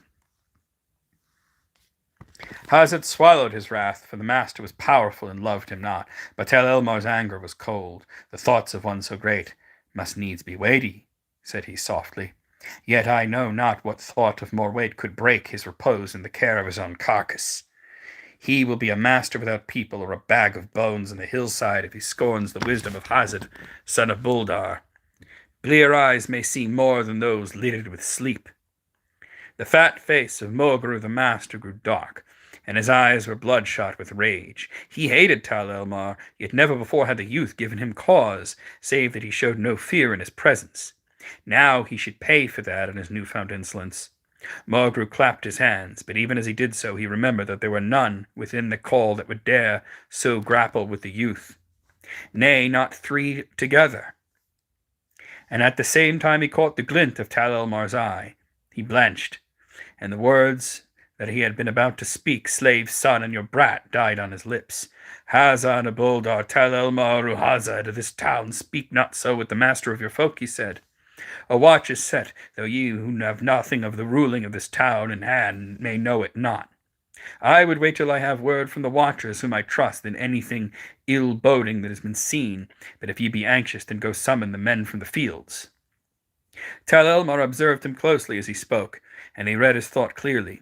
"Now I must hope that my father errs not," he said in his heart, "for less peril will battle bring me than the hate of Morgru from this day forth. A watch, yea, but only to spy on the goings and comings of the townsfolk. And the moment I go forth to the field, a runner will go fetch his servants and club-bearers. An ill turn I have done to my father in this hour. Well, he who speaks with the hoe should wield it to the row's end." He spoke therefore still in wrath and scorn. "Go you to the nappers himself," he said, "for you are wont to use these sly folk, and heed their tales where they suit you. But my father you shall not mock while I stand by. It may well be that we are in peril. Therefore you shall come now with us to the hilltop, and look with your own eyes, and if you see there ought to warrant it, you shall summon the men to the moor-hill. I will be your messenger." And Morgru also, through the slits of his eyelids, watched the face of Tal Elmar as he spoke, and guessed that he was in no danger of violence if he gave way for this time. But his heart was filled with venom, and it irked him also not a little to toil up the hill. Slowly he rose. "I will come," he said, "but if my time and toil be wasted, I shall not forgive it. Aid my steps, young man, for my servants are in the fields." And he took the arm of Tal Elmar and leaned heavily upon him. "My father is the elder," said Tal Elmar, "and the way is but short. Let the master lead, and we will follow. Here is your staff." And he released himself from the grasp of Morgru, and gave him his staff, which stood by the door of his house. And taking the arm of his father, he waited until the master set out. Sidelong and black was the glance of the lizard eye, but the gleam of the eye of Tal Elmar that had caught stung like a goad. It was long since the fat legs of Morgru had made such speed from house to gate, and longer since they have heaved his belly up the slippery hill sward beyond the dike. He was blown and panting like an old dog when they came to the top. Then Tal Elmar looked out, but the high and distant sea was now empty, and he stood silent. Morgru wiped the sweat from his eyes and followed his gaze. "For what reason," I asked, "have ye forced the master of this town from his house, and brought him hither?" he snarled. "The sea lies where it lay and empty. What mean ye?" "Have patience and look closer," said Tal Elmar. Away to the west highlands blocked the view of all but the distant sea, but rising to the broad cap of the golden hill they fell suddenly away, and in a deep cleft a glimpse could be seen of the great inlet and the waters near its north shore. "Time has passed since we were here before, and the wind is strong," said Tel Elmar. "They have come nearer." He pointed. "There you will see their wings or their wind cloths, call them what you will. But what is your counsel? And was it not a matter that the master should see with his own eyes?" Mogru stared, and he panted, now with fear as much for the labor of walking uphill, for bluster as he might, he had heard many dark tales of the Gohillig from old women in his youth. Yet his heart was cunning and black with anger. Sidelong he looked first at Hazard, then at his son, and he licked his lips, but he let not his smile be seen. "You begged to be my messenger," he said, "and so shalt thou be. Go now swiftly and summon the men to the Moot Hill. But that will not end thy errand," he added, as Tel Elmar made ready to run. "Straight from the fields thou shalt go with all speed to the strand. For there the ships, if ships they be, will halt, most likely, and set men ashore. Tidings must thou win there, and spy out well what is afoot. Come not back at all unless it is with news that will help our counsels. Go and spare thyself not, I command thee. It is time of peril to the town." But he bowed his head and said naught, knowing it vain. Tel Elmar stood one moment eyeing Mogru, as one might a snake in the path. But he saw well that the master's cunning had been greater than his. He had made his own trap, and Mogru had used it. He had declared a time of peril to the town, and he had the right to command any service. It was death to disobey him. And even if Tal Elmar had not named himself as messenger, desiring to prevent any secret word from being passed to servants of the master, all would say that the choice was just. A scout should be sent, and who better than a strong, bold youth, swift on his feet?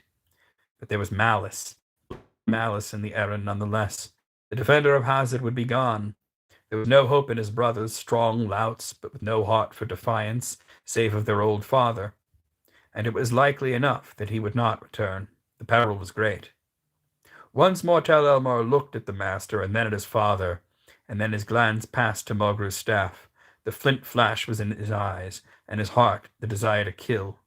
Mogru saw it and quailed. "Go, go," he shouted. "I have commanded thee. Thou art quicker to cry wolf than to start on the hunt. Go at once." Now I have to pause there and say that I've always thought, that this is sort of like a reflection of the story of the boy who cried wolf, and there it is just mentioned, crying wolf, and it's a real world fable. And I remember somebody on Quora, and I don't remember if this made it into a video or not, but somebody on Quora asked me. Actually, I think it did, because I talked about how nice it is to get a question about Tal Elmar, since it's such an obscure one of Tolkien's stories. But how did that happen? That the cry wolf thing wound up in there. Let me catch up on chat here. So you could see a few different applications here. The Puritans is a good one. It's not the one I was specifically thinking of, but yeah. It also reminds you of Melkor's Black Riders stealing elves from Cuiviénen and then taking them away, and us not knowing what became of them. Yeah, that's another good one. I mean, and of course the elves had their own guess as to what happened to those guys. I think they were just killed personally, and they wound up in Mandos. As a matter of fact, I think that's why Mandos was created. Suddenly, these elvish souls started appearing, and they had to create something to house them, and to help them transition into their rebirth, and reincarnation, rather, not rebirth. But but of course the elves had the thought, the elves of Middle Earth, that maybe that's these orcs that suddenly appeared around the same time. Maybe that's what happened to them, And that's where we get this persistent myth that orcs were elves. When in fact Tolkien never really settled on the origin of the orcs at all. And that's another really good example of what may have happened. And it's really smart that you said that. That yes, that they were probably used for necromantic purposes, the creation of things such as dragons and and vampires and such. Although the dragons came a bit later, you know.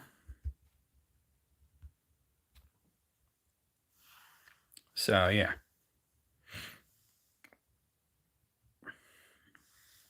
Well, your first message is strange, but if you love Tolkien, you've come to the right place. I mean, I guess we've all had our regrets in the past, right? But yeah, it's interesting. I did do a section on this in one of my videos. I'm not sure which one. I think at some point when I get my computer and we're all set up, I need to create an index. I need to create an index of like the videos. I was thinking of doing this anyway of for the Council of Tolkien, but also I think we have like 150 somewhat um, videos, and all of them with anywhere from 10 to 20 questions answered. And I'm thinking, well, I've answered this question about the boy who cried wolf and the connection to the story that we're reading right now of Tel Elmar. Um, but I don't recall which episode it was. Now, thankfully, all of the episodes have these wonderful timestamps in them that I could use to, see where everything is. But I think I need to create like an index of that, and also the topics discussed on the Council of Tolkien. Now, yeah, you got a good point. Yeah, exactly. The point is good. It's just we've all had our youthful indiscretions, As a matter of fact, Matthew, you sort of reminded me of a song, um, "You and Me Selling Weed" by the Flaming Lips. What do I think about what if Tolkien had written a Game of Thrones? Well, see, I read a little bit of that book, A Game of Thrones. I read about half, I'd say about a third of it, and I really didn't like it. I never watched the TV show that was based on the series either. Um, I think Tolkien would have hated it. He wouldn't have written something like that. You want to know what it would be like if he wrote a story like that? It's right here. I got it right here. This is the book you want to get.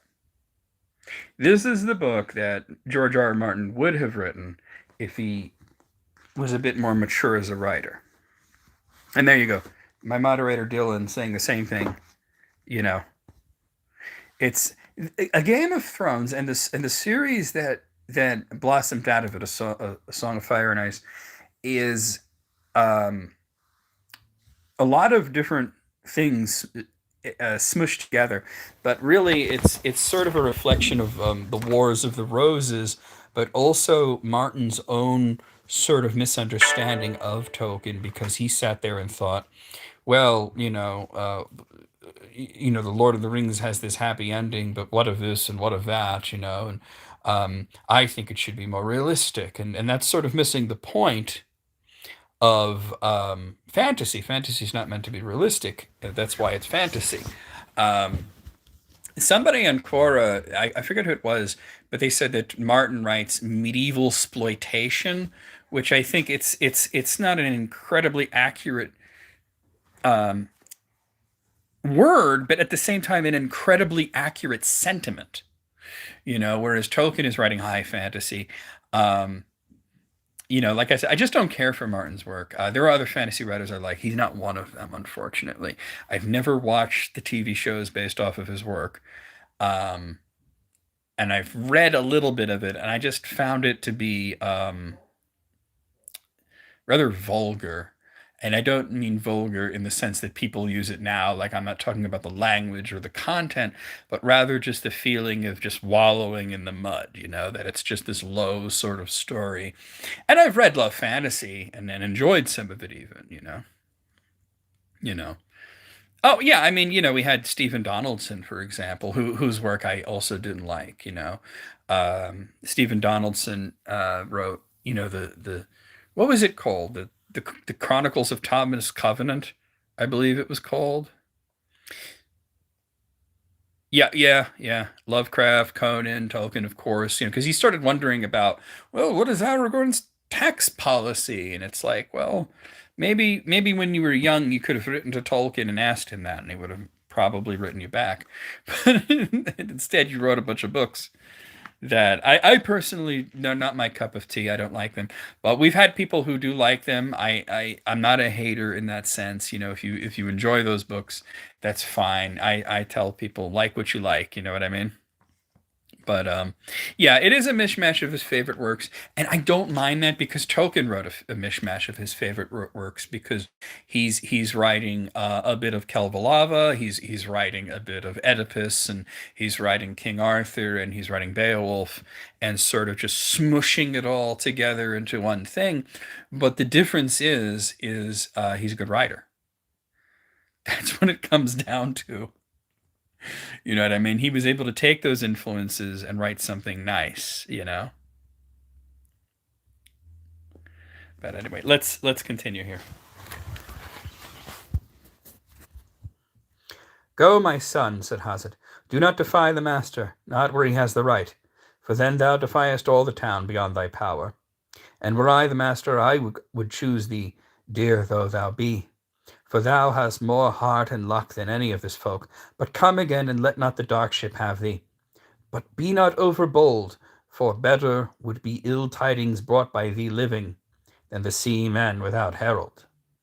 Tal Elmar bowed and made the sign of submission to his father and not to the master, and strode away 2 paces. And then he turned. Liston Mogru, whom a base folk in their folly have named their master, he cried.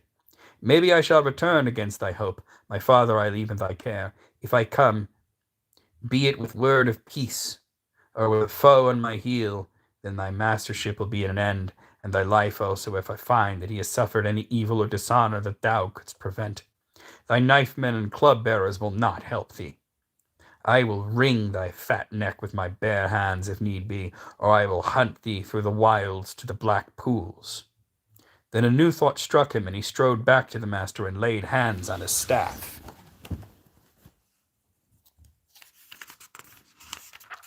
That was one of those, huh? Some people sort of announce themselves in other ways, right?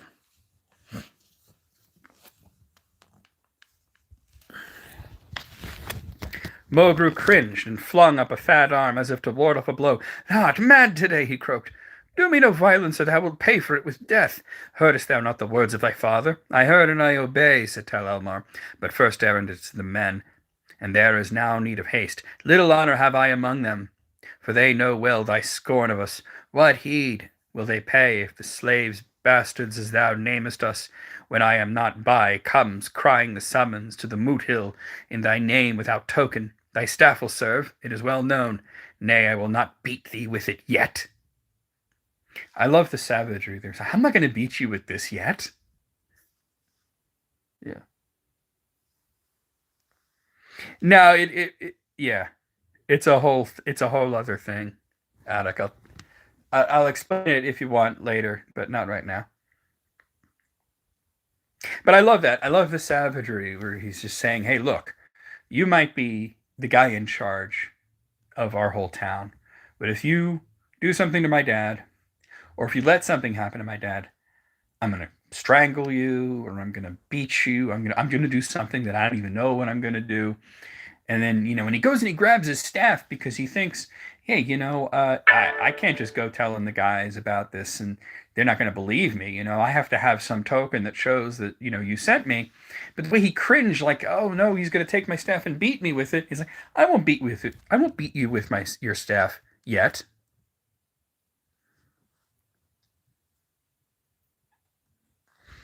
There's no okay. So to just address that, there's no reason that that should even be brought up right now, but it's just silly. It's just silly, and I hate when that gets brought up because it's um it's just bait, and I don't take bait. Okay, I don't take bait. Um, it's just silly. Let's not even go there. So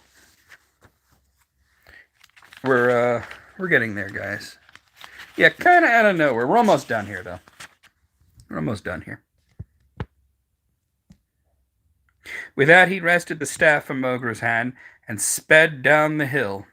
his heart yet too hot with wrath to take thought for what lay before him. Imagine, like, like, I just need to address that. I'm sorry. I didn't want to address it, but I got to address it. You can have so many different issues with the choices they made, right? But that's the issue you have. That tells me a lot, right?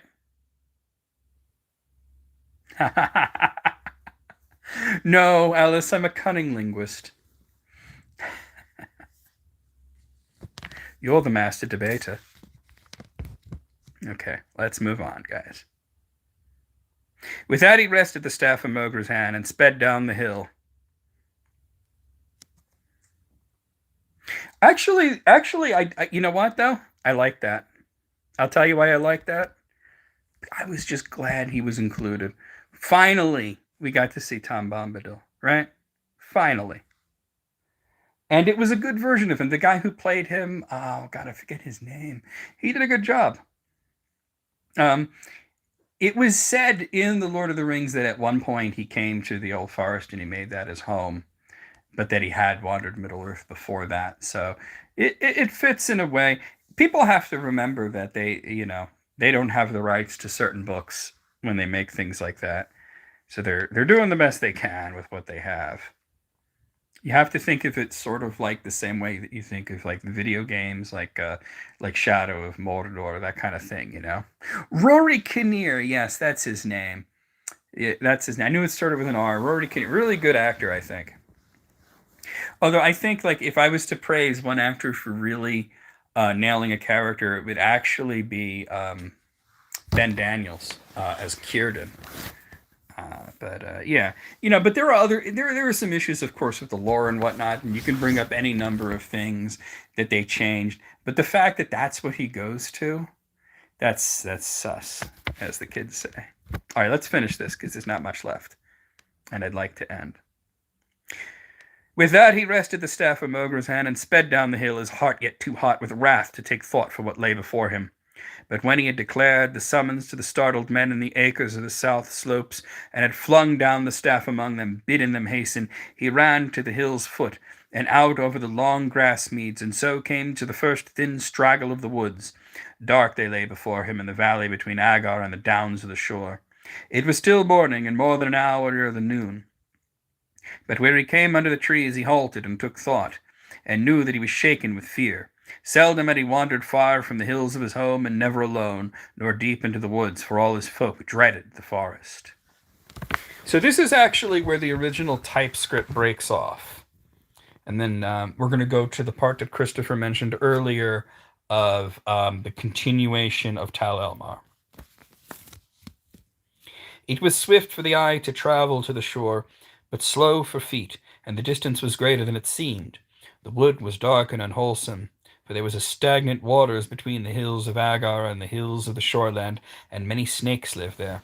It was silent, too, for though it was spring, few birds built there or even alighted as they sped on to the cleaner land by the sea. There dwelt in the wood also dark spirits that hated men, or so ran the tales of the people. Of snake and swamp and wood demon Tal Elmar thought as he stood within the shadow, but it needed short thought to him to come to the conclusion that all three were less peril than to return, with lying excuse or with none, to the town and its master. So, helped a little, perhaps by his pride, he went on. And the thought came to him under the shadow as he sought for a way through the swamp and thicket. What do I know, or any of my people, even my father, of these Gohelig of the winged boats? It might well be that I, who am a stranger in my own people, should find them more pleasing than Mogru and all others like him. With this thought growing on him, so that at length he felt rather as a man who goes to greet friends and kinsmen than as one who creeps out to spy on dangerous foes. He passed unhurt through the shadow wood and came to the shore hills and began to climb. One hill he chose because bushes clambered up its slope, and it was crowned with a dense knot of low trees. To this cover he came, and creeping to the further brink, he looked down. It had taken him long, for his way had been slow, and now the sun had fallen from noon and was going down on his right toward the sea. He was hungry, but this he hardly heeded, for he was used to hunger, and could endure toil all day long without eating when he must. The hill was low, but ran down steeply into the water. Before its feet were green lands, ending in gravels, beyond which the waters of the estuary gleamed in the westering sun. Out in the midst of the stream beyond the shoals, three great ships, though Tal Elmar had no such word in his language to name them with, were lying motionless. They were anchored and the sails down. Of the fourth, the black ship, there was no sign. But on the green near the shingles there were tents and small boats drawn up near. Tall men were standing on or walking among them. Away on the big boats, Tal Elmar could see. Now, the word others is there. Tal Elmar could see others on watch, but others is in brackets and is with a question mark. And that is because we're getting to the point in the story where it's very poor handwriting. Remember that Tolkien wrote everything by hand. He very rarely would type. He would type sometimes, but usually he would write things and then he would type them out later, or his wife would, or sometimes he would hire a typist. But Tolkien himself said that his handwriting started off good, but as he wrote and wrote and wrote, it would become just a mess. And very few people could decipher his handwriting when it became really messy. His son Christopher was the best at it. But we're getting towards where it just kind of stops, you know? There's only a few pages left. And we're getting to where there are some words that are not exactly... Spidery is a good way of putting it, yeah. Let's see. Who is my favorite of Finwë's children? Finarfin, Fingolfin, or Feanor? Fingolfin! Fingolfin. Yes, of course, Fingolfin. All right, here we are. Let's see. So, yeah, he could see others on watch. Every now and then he caught a flash as some weapon or arms moved in the sun. He trembled, for the tales of the blades of the cruel men were familiar to his childhood. Tal Elmar looked long, and slowly it came to him how hopeless was his mission. He might look until daylight failed, but he could not count accurately enough for any use the number of men there were. Nor could he discover their purpose or their plans. Even if he had either the courage or the fortune to come past the guards, he could do nothing useful, for he could not understand a word of their language.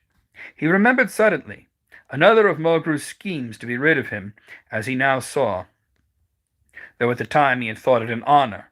How only a year ago, when the waning town of Agar was threatened by marauders from the village of Udal far inland, all men feared that an assault would come, for Agar was a drier, healthier, and more defensible site, or so its townsmen believed.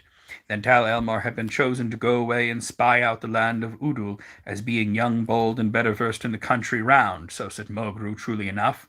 For the townsfolk of Agar were timid and seldom went far afield, never daring to be caught by dark outside their homes, whereas Tal Elmar often, if he had the chance and no labor called, or if he did sometimes, would walk far afield, and though, being so taught from babyhood, he feared the dark, he had more than once been benighted far from the town, and was even known to go out into the watch hill alone under the stars. Now, you might start saying, hey, whoa, hold on, what just happened here? The sentence structure went crazy. And this is what Christopher's note said at the beginning, that it starts getting, as it reaches that termination point, where he stopped and he didn't write anymore, it starts getting weird and experimental and not all that clear. So we've reached that point where the sentence structure starts to fall apart. And the reason is probably because what we're reading here is real like first draft scrawlings. Because he never came back to this story. But to creep into the unfriendly fields of Udal by night was another and far worse things. Yet he had dared to do it, and he had come so close to one of the huts of watchmen that he could hear the men speaking inside in vain. He could not understand the purport of their speech. The tones seemed mournful and full of fear, as men's voices were at night in the world as he knew it. And few words he seemed to recognize, but not enough for his understanding. And yet the Udal folk were their near neighbors. Indeed, though Tal Elmar and his people had forgotten it, they had forgotten so much, their near kin, part of the same people in past and better years. What hope then was there that he would recognize any single word, or even interpret rightly the tones of the tongue of men alien from his own since the beginning of the world? Alien from his own, my own, but they are not my people, only my father. And again he had that strange feeling coming from where he knew not to his young lad, born and bred in a decaying half-savage people, the feeling that he was not going to meet aliens but kinsmen from afar and friends. So you could see, yeah, this is real first draft stuff at this point. We've gone from a very well written story to, just run on sentences and just, some of these words are sort of unclear. We're almost at the end here, though. You could really see it sort of falling apart. And yet he was also a boy of his village. He was afraid, and it was long before he moved. At last he looked up. The sun on his right was now going down. Between two tree stems he caught a glimpse of the sea, as the great round fire, red with the light sea mist, sank level with his eye, and the water was kindled to fiery gold. He had seen the sun sink into the sea before, yet never before had he seen it so. He knew in a flash, as it came from that fire itself, that he had seen it so. And then in question, there was something that may have been he was called. That it meant something more than the approach of the king's time, the dark. He rose, and as if led or driven, walked openly down the hill and across the long sward to the shingles and the tents. Could he have seen himself, he would have been struck with wonder. We have the meme accounts now. That's fine. There's no big deal there, but you get these meme accounts sometimes. It's like a Bible study, but fun. George, you're correct. You know what? I guess some people find Bible study fun. Not me personally, but some people do. But no, yeah, you're right. It is kind of like that, You're not wrong there. You see, there's Bible study is fun. Some people think that. Personally, not me, but there are people who think that. But I certainly get what you think. As a matter of fact, when I first started my podcast with Matt and Sid, and we were doing an episode, one of my friends came in and said, how's Bible group going? And we were talking about, the Silmarillion and the Lord of the Rings, but he said, how's Bible group going? Okay, that's funny. I get you, All right, let's continue here. Could he have seen himself, he would have been struck with wonder no less than those who saw him now from the shore. His naked skin, for he wore only a loincloth and little cloak of, and then there's a long ellipses, fur cast back and caught by a thong to his shoulder, glowed golden in the, possibly the word sunset, light. His fair hair, too, was kindled, and his step was light and free. So, at this point, like I said, Tolkien's really scrawling very, very rough stuff that if he had lived longer, or if he had the inclination to return to the story, he would have rewritten all this and typed it out and made it make sense, because it's starting to fall apart. All of a sudden, he's suddenly describing what Tel Al-Mar is wearing and what he actually looks like, other than what we were told before about his clear skin and the gleam in his eye. And it's really, really messy at this point, because we're racing towards a termination point, and which is on the next page. Of course, these pages are so thin. He's the god of fantasy. I would agree with you there. Yeah, he's certainly the he's the vanguard of fantasy in a way, right? Like there are others who were before him. Some you might argue were better or whatever, but I think he's the most important for what we would call modern fantasy, at least. Look, cried one of the watchmen to his companion. Do you see what I see? Is it not one of the Eldar of the woods that comes to speak with us? Now, so he understands their language. They look at him and they think he's an elf. They think he's either like perhaps a wood elf, one of the Sindar or the Sylvan folk, or perhaps even an Avar, right? And that's telling us a lot. Now we're sort of getting the illusions of Tur again, of being mistaken from an elf at a long distance. I see indeed, said the other, but if not some phantom from the edge of the. And then this is really illegible, but it probably says coming dark in this land accursed. It cannot be one of the fair. We are far to the south, and none dwell here. Would indeed we were, north away, near to the havens. Who knows all the ways of the Eldar? Said the watchman. Silence now, he approaches, let him speak first. So they stood still and made no sign as Tel Elmar drew near. When he was some 20 paces away, his fear returned, and he halted, letting his arms fall before him and opening his palms outwards to the strangers in a gesture which all men could understand. Then, as they did not move nor put hand to any weapons so far as he could see, he took courage again and spoke, saying, Hail, men of the sea and the wings! Why do you come here? Is it in peace? I am Tel El Maruhazad of the folk of Agar. Who are you? His voice was clear and fair, but the language that he used was in a form of the half-savage language of the men of the dark, as the shipmen called them. The watchman stirred. Elda, he said.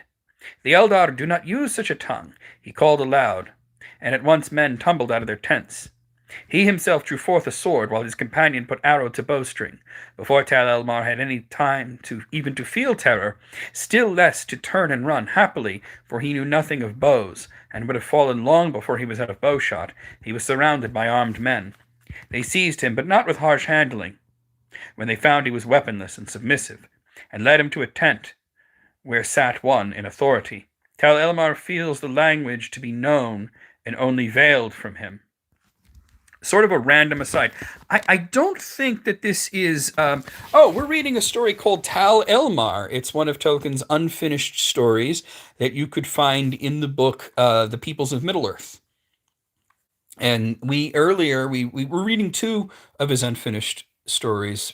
We read one called The New Shadow, which was a sequel to The Lord of the Rings that he started and never finished. Which is a shame because I think it was actually pretty good, or at least it was it was written well. At least I don't know how the story would have went beyond the beginning. And now we're reading the story called Tal Elmar, which is a story of the men of Middle Earth, or these sort of like wild men of Middle Earth, seeing the coming of ships from Numenor and sort of freaking out because it's in the late Second Age and Numenor is not a good sign. And Tel Elmar is sort of the grandson of a Numenorian woman that was captured by the wild men and taken as a wife. So what we had there, that one line there, Tel Elmar feels the language to be known and only veiled from him, was probably not something that was intended to be part of the story, but a note that Tolkien was writing for himself. Because, like I said, once we get to the part where he leaves his father and the master and starts going towards the thank you, George. Thank you. I've been studying it for decades. He starts going towards the Numenorian ships, and the text starts to break down, and what Christopher Tolkien said is very true. It becomes wild, and experimental sentence structure goes out the window. I don't think that line was meant to be part of the story. I think that was a note that Tolkien was writing for himself, because suddenly the language of Numenor is going to come to this kid, just like, he didn't know his grandmother, but his father, knew the language when he was little, and then he forgot it. So people in Middle-earth don't yet speak this language. They don't speak Adonaic. Later they will speak something that comes out of Adonaic, which is Westron. But here we have it. Let's finish this here.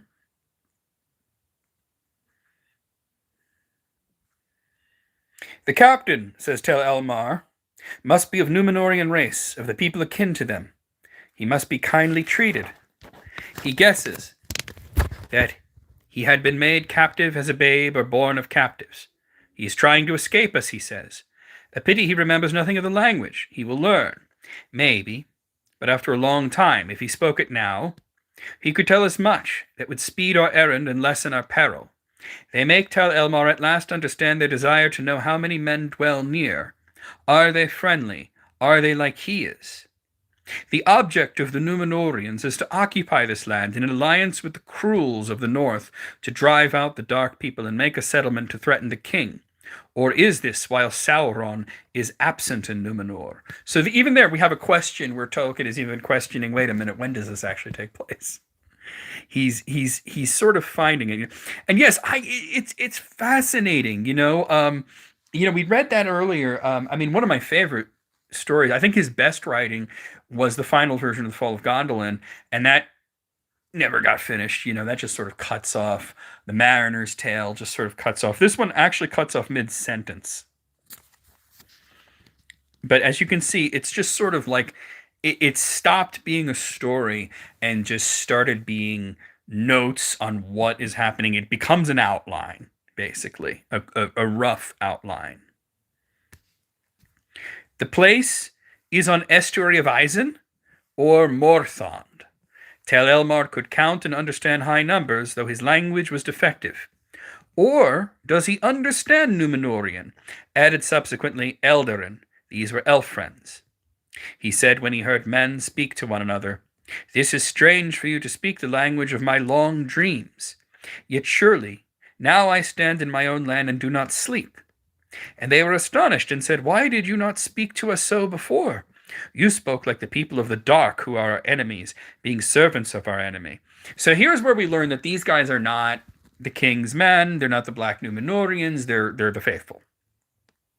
It's turned into exposition and description, really just rough outline, like and also like very poor handwriting. So we're at the point where it's reaching very quickly its termination point here. Because Tolkien is even unsure about who these guys actually are, what their errand is, at what point in the Second Age is this, what involvement does Sauron have. It's just really interesting. Let's see. And Tel Elmar answered, "Because this tongue has only returned to my mind hearing you speak it, and because now should I have known that you would understand the language of my dreams. You are not like those who spoke in my dreams. Nay, a little like, but they were brighter and more beautiful." Then the men were still more astonished and said, "It seems that you have spoken with the Eldar, whether awake or in vision." Now, to pause here, and I did a deep dive about this kind of recently, about the usage of mind reading. And there's sort of two forms of telepathy that we see in Tolkien's Legendarium, and one is known as Osan Mekanwa is what it's called in Elvish. I'm trying to think of the translation. I believe it's mind words, and the other is mind images. And it was mentioned that when we send mind images, whether it's a man or an elf or whatever, a wizard, more often than not the Valar, sending mind images. When we send them to men, to mortal men, it's important to do it when they're sleeping.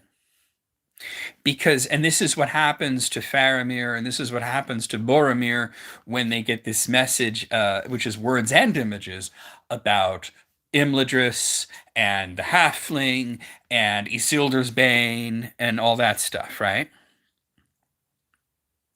And George gets it. And that is one of the Valar, and we've had the arguments and debates over which it may be. It might be a coalition of them. Ulmo is a popular choice. Personally, I think it might have been more of like a little bit of like Yavanna and Namo. But either way,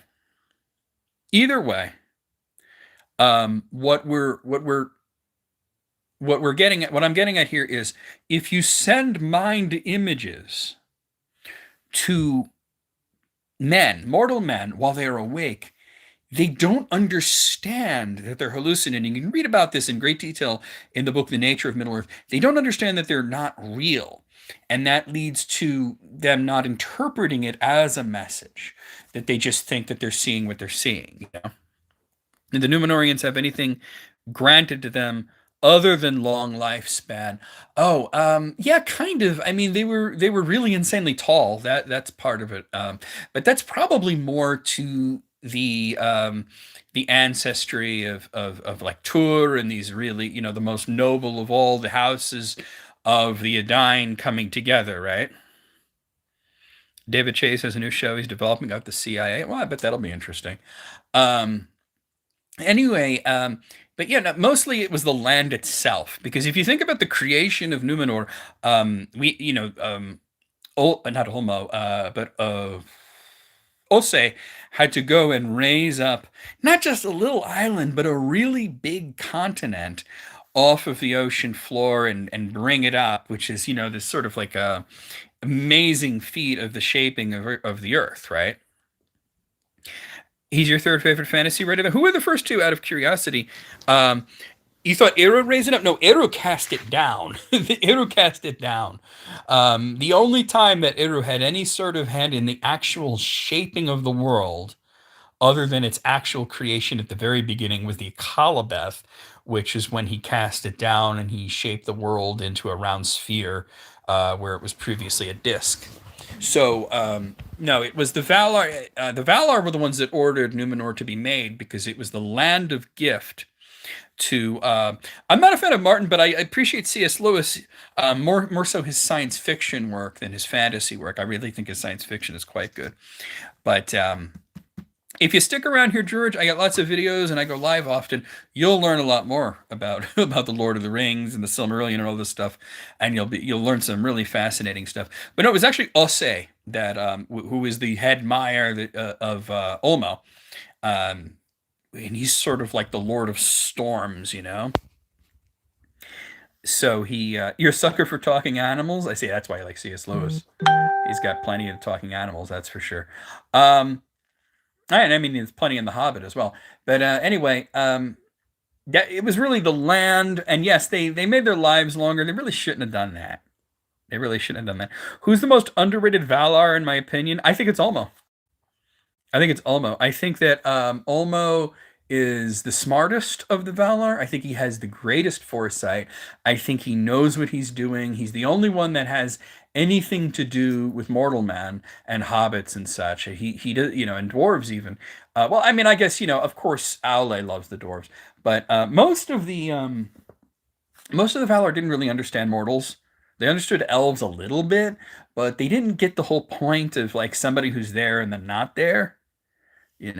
So there you go. Where's the best place to look for Numenor lore? Oh, I'll tell you right now. Okay, so it used to be that it was all over the place. Nienna's a good one too. Nienna is really important. As a matter of fact, I usually put her in sort of a pairing with Ulmo, not like they were married. As a matter of fact, they were two of the Valar that were uncoupled, And that makes them both very interesting in a sense. So it used to be that all the Numenor lore was all over the place. There's some in the Silmarillion. There's some in the Lord of the Rings. It's scattered throughout the history of Middle Earth, especially the book The Lost Road and Other Writings. But if you want all of the Numenor lore all in one place and put into a handy chronological order, this is the book you want. The Fall of Numenor. It just came out a few years ago, actually. I think, what is it, 2020 this came out? You really want this. This was edited by Brian Sibley, who's a great Tolkien scholar, and it's everything to do with Numenor, from its creation to the Akalabeth, all put in chronological order. As a matter of fact, I think Tal Elmar is in here. I think the story we're reading is probably in here, right? Let's see.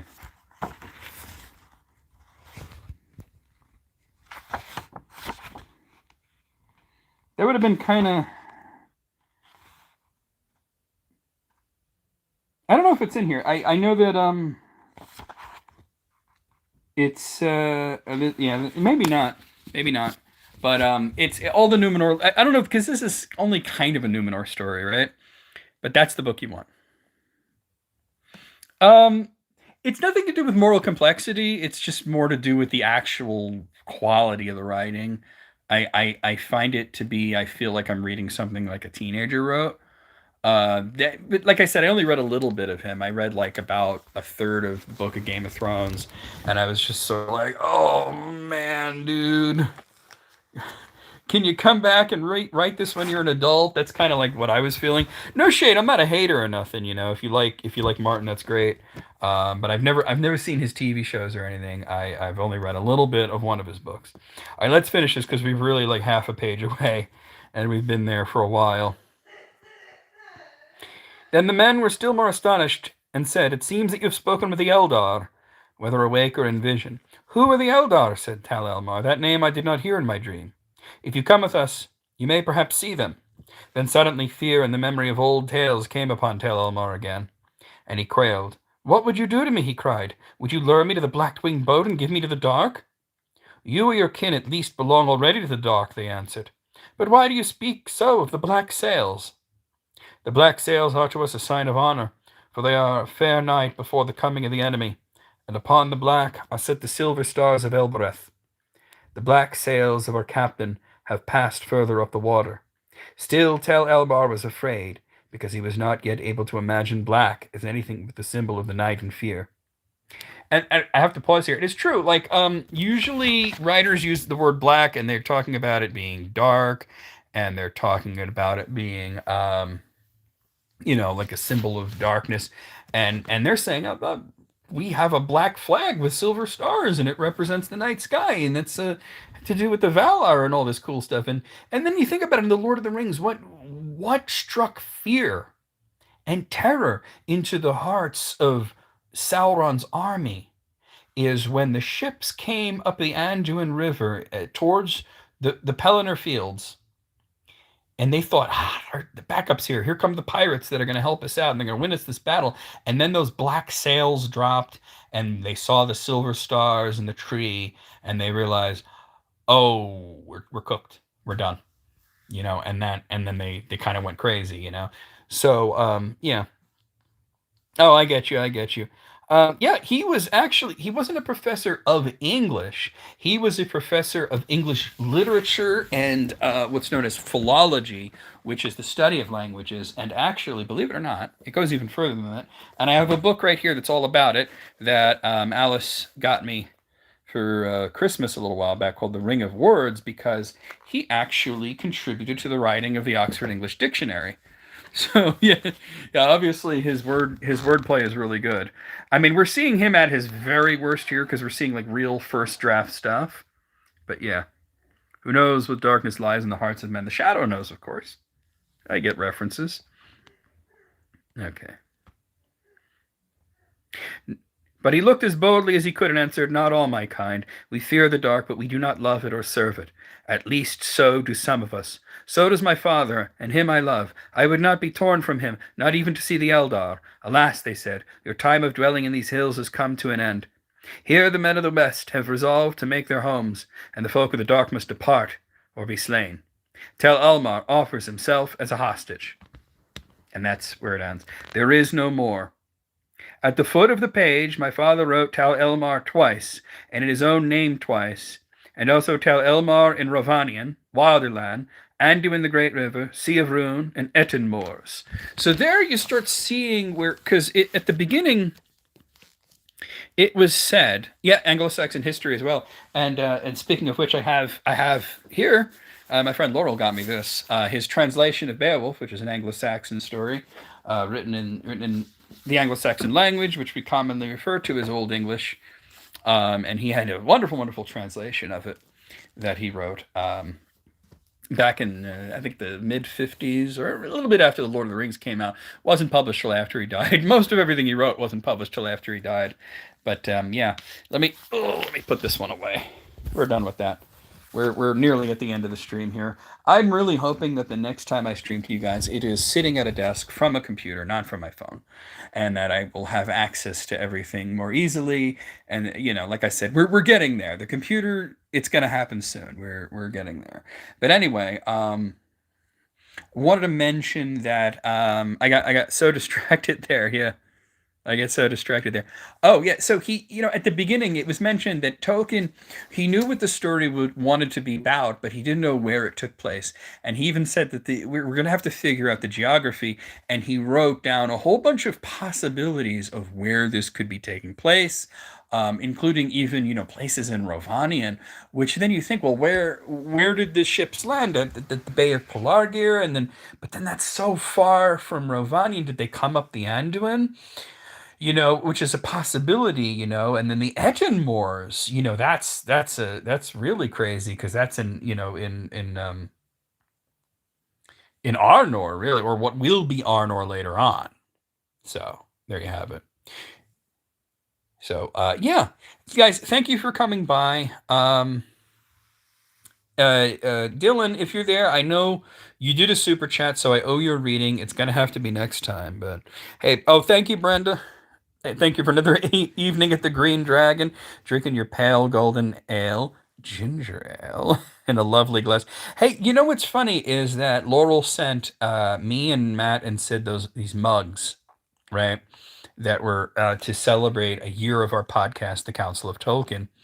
And she was originally going to send me the one that was the Green Dragon, and she switched it. I think Sid got the Green Dragon one, and I got the one that's the Fellowship of the Ring, which I really like the mug. It's my ice cream mug now.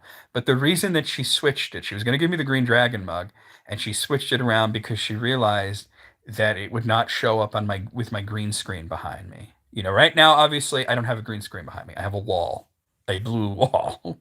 But I'm hoping that the next time we meet, I will be streaming properly, not from my phone, not accidentally streaming for about 40 minutes to a different account, sitting in my desk with the green screen behind me in a proper setup on my computer, and also simulcasting to both YouTube and Twitch as I normally do. If I can get one of the moderators to drop a Discord link before we end, I thank you all for coming by. Dylan, I owe you a reading. I would do it now, but my headache is coming back and my voice is tired. I've gone quite a bit later than I had intended to. I thought this was going to be a short stream. It wound up being a long stream. So I had a lot to say about the new Shadow. I had a lot to say about Tel Elmar.